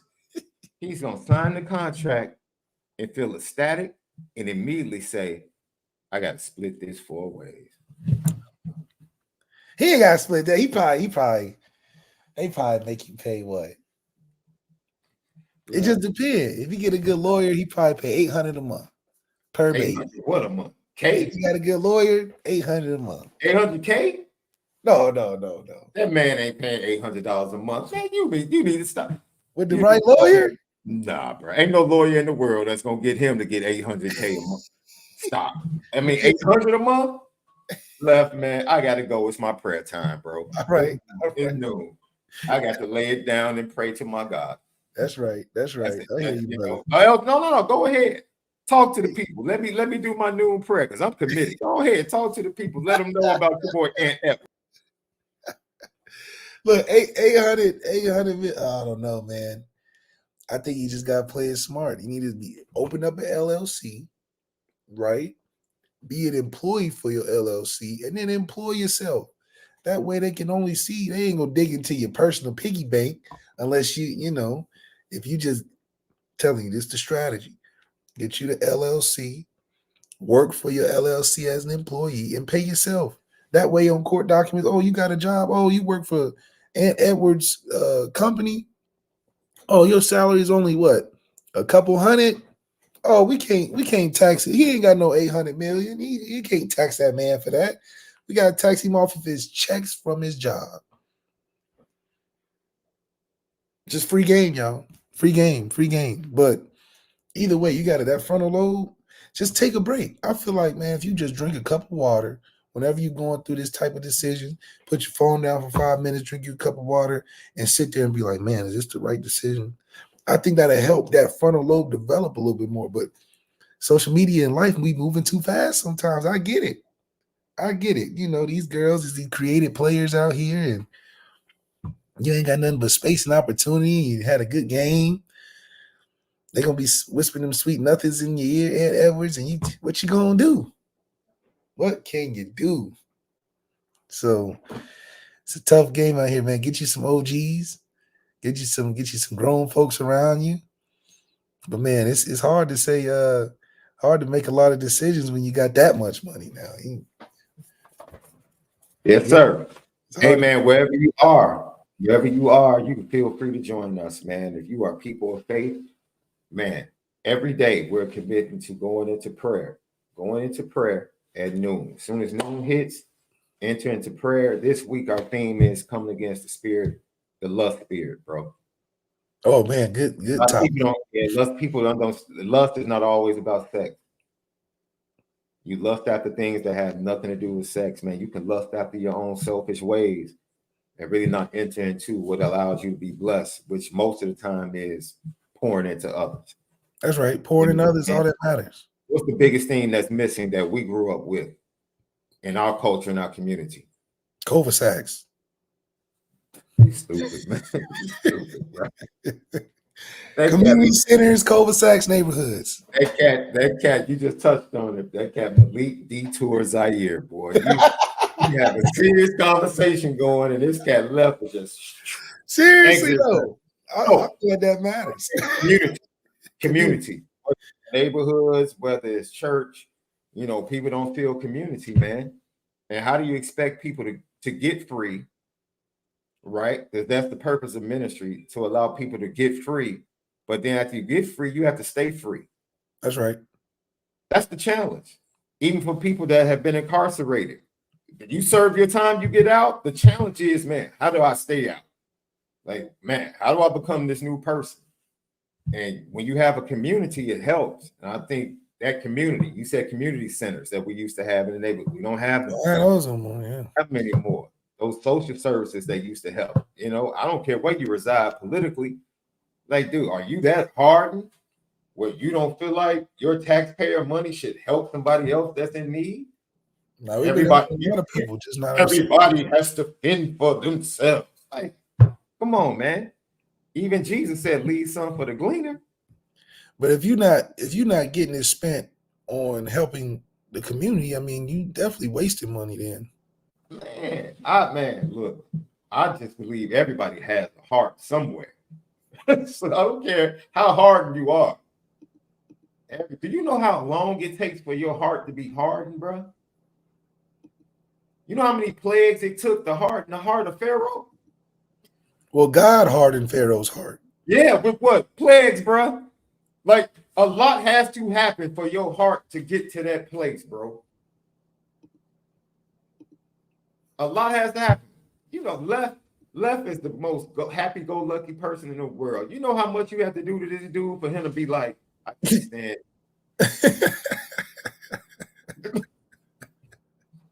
It's just the fear. You gotta know that. You gotta ask. It feels like this world on multiple sides is at a place where, like, I can't stand this. I can't stand them. I can't.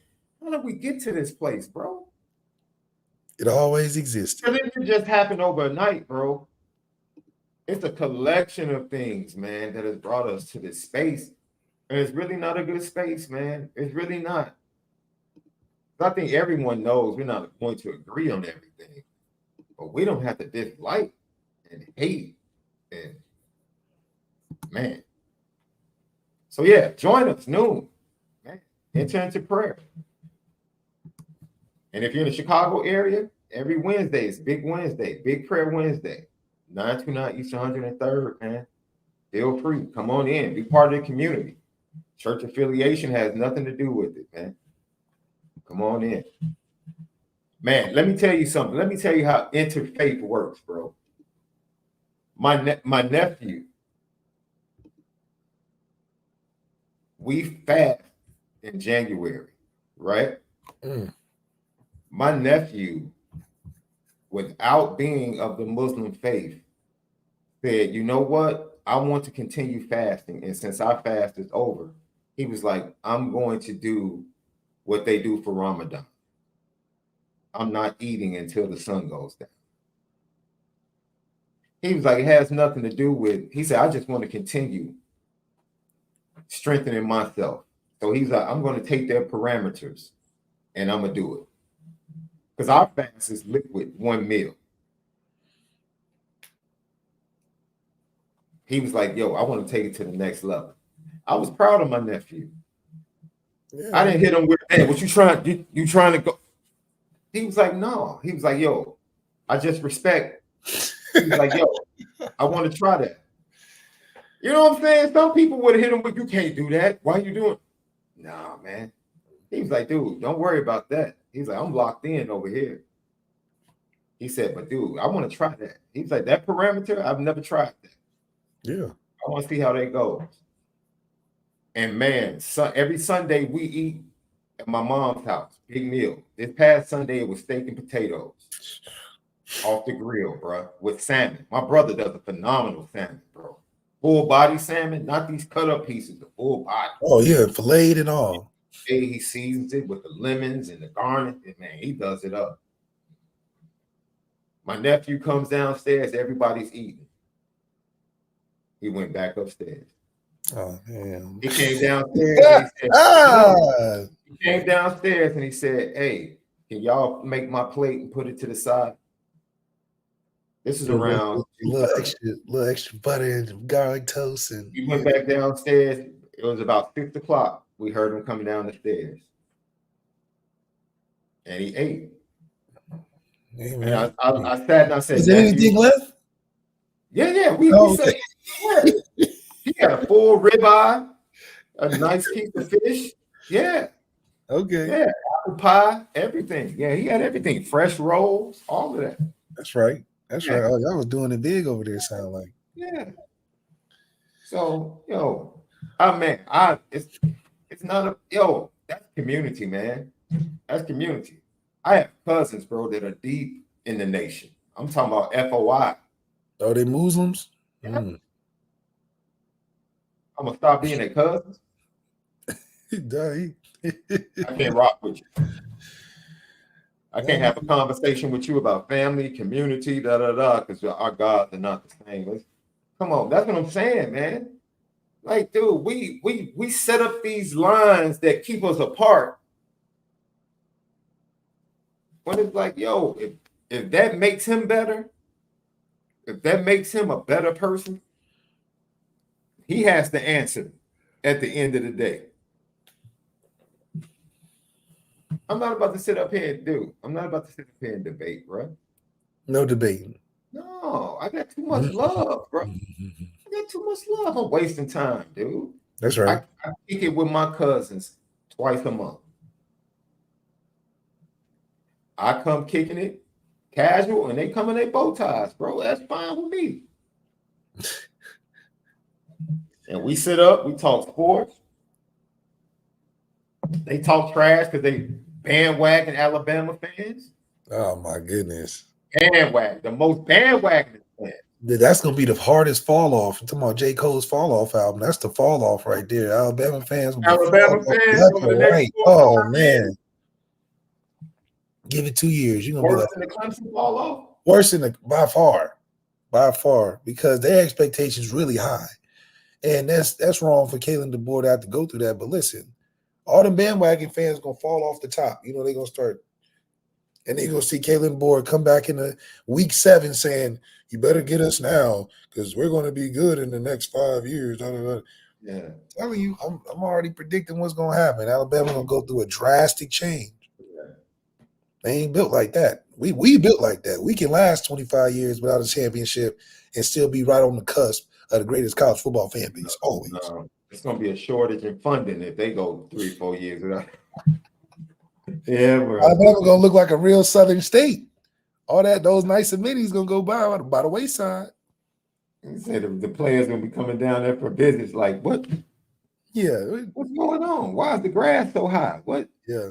Oh yeah. The bills ain't being paid around there. Yeah. Hey man, we'll see you guys tomorrow. Tomorrow we hear from the players, and we'll play a little Riley Leonard for you tomorrow. Let you hear for yourself what the quarterback had to say or has to say about his injury. Man, have a great Tuesday, but most of all, make sure you continue to spin it different. Stay on left. We got to make this call.